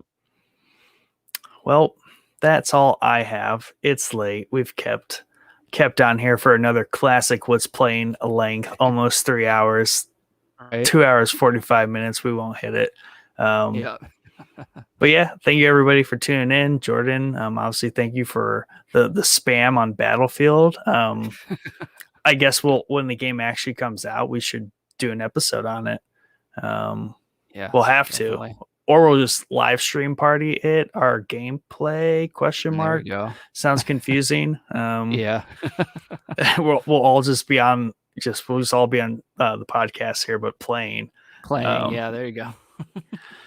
But Sounds like I'm definitely gonna have issues with my internet that day. Yeah, you might need to upgrade your internet there, Chad. Right. Gonna be sucking all the bandwidth down. Right. But yeah, other than that, like obviously we released our Patreon last month, so like that's out. That obviously helps things out on the pod, helps us do more things, get more kind of swag and different things out to people, maybe pay people eventually, who knows. We don't have any other things going on really with the pod other than all of the kind of like tertiary things. We do have like an announcement that's coming up next week that we'll get out to everybody. That's exciting. You can actually pinpoint maybe what that announcement might be if you go to our YouTube page. It's there, just it hasn't been announced, so you can find it if you look. So that'll be fun. Next week will be a fun episode. We have a guest on, reoccurring guest at this point. But yeah, I think we are gearing up to do a companion series. The Bad Batch just ended a few weeks ago.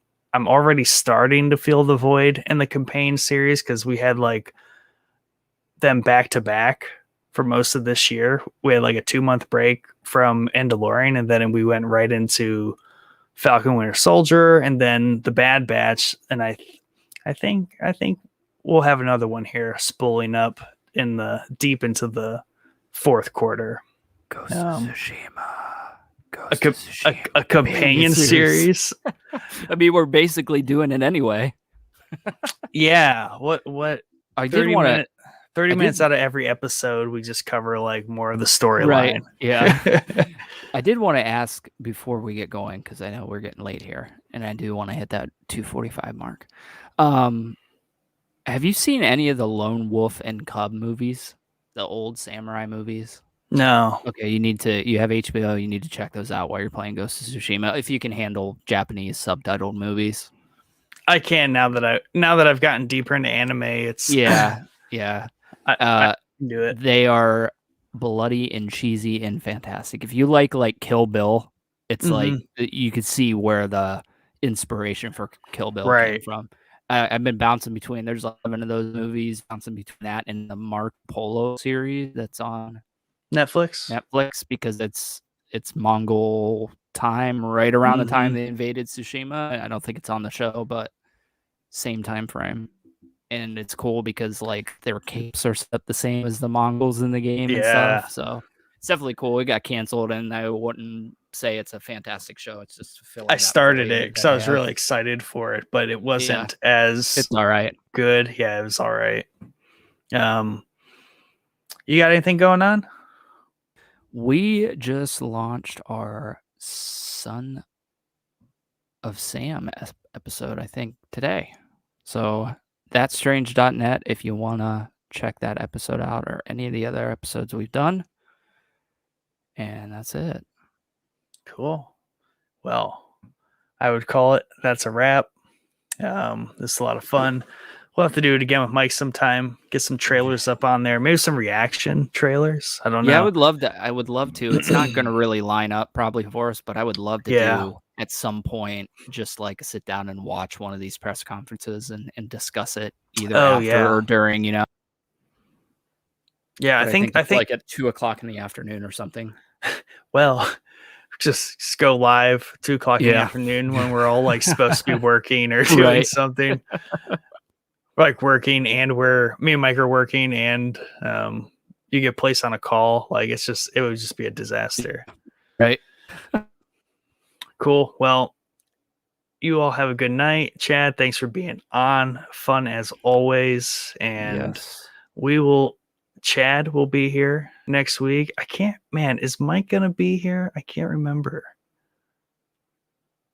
I feel like no is the answer. Yeah, I feel like no. I think he might be able to. It depends on where he is in his travels, but Chad and I will definitely be here with a guest next week. Look forward to seeing everyone, and have a good night and a good evening. It's late. We're just going to sit here for 1.5 more minutes until it's 2:45. No, by the time the theme song plays, it'll be done. Right.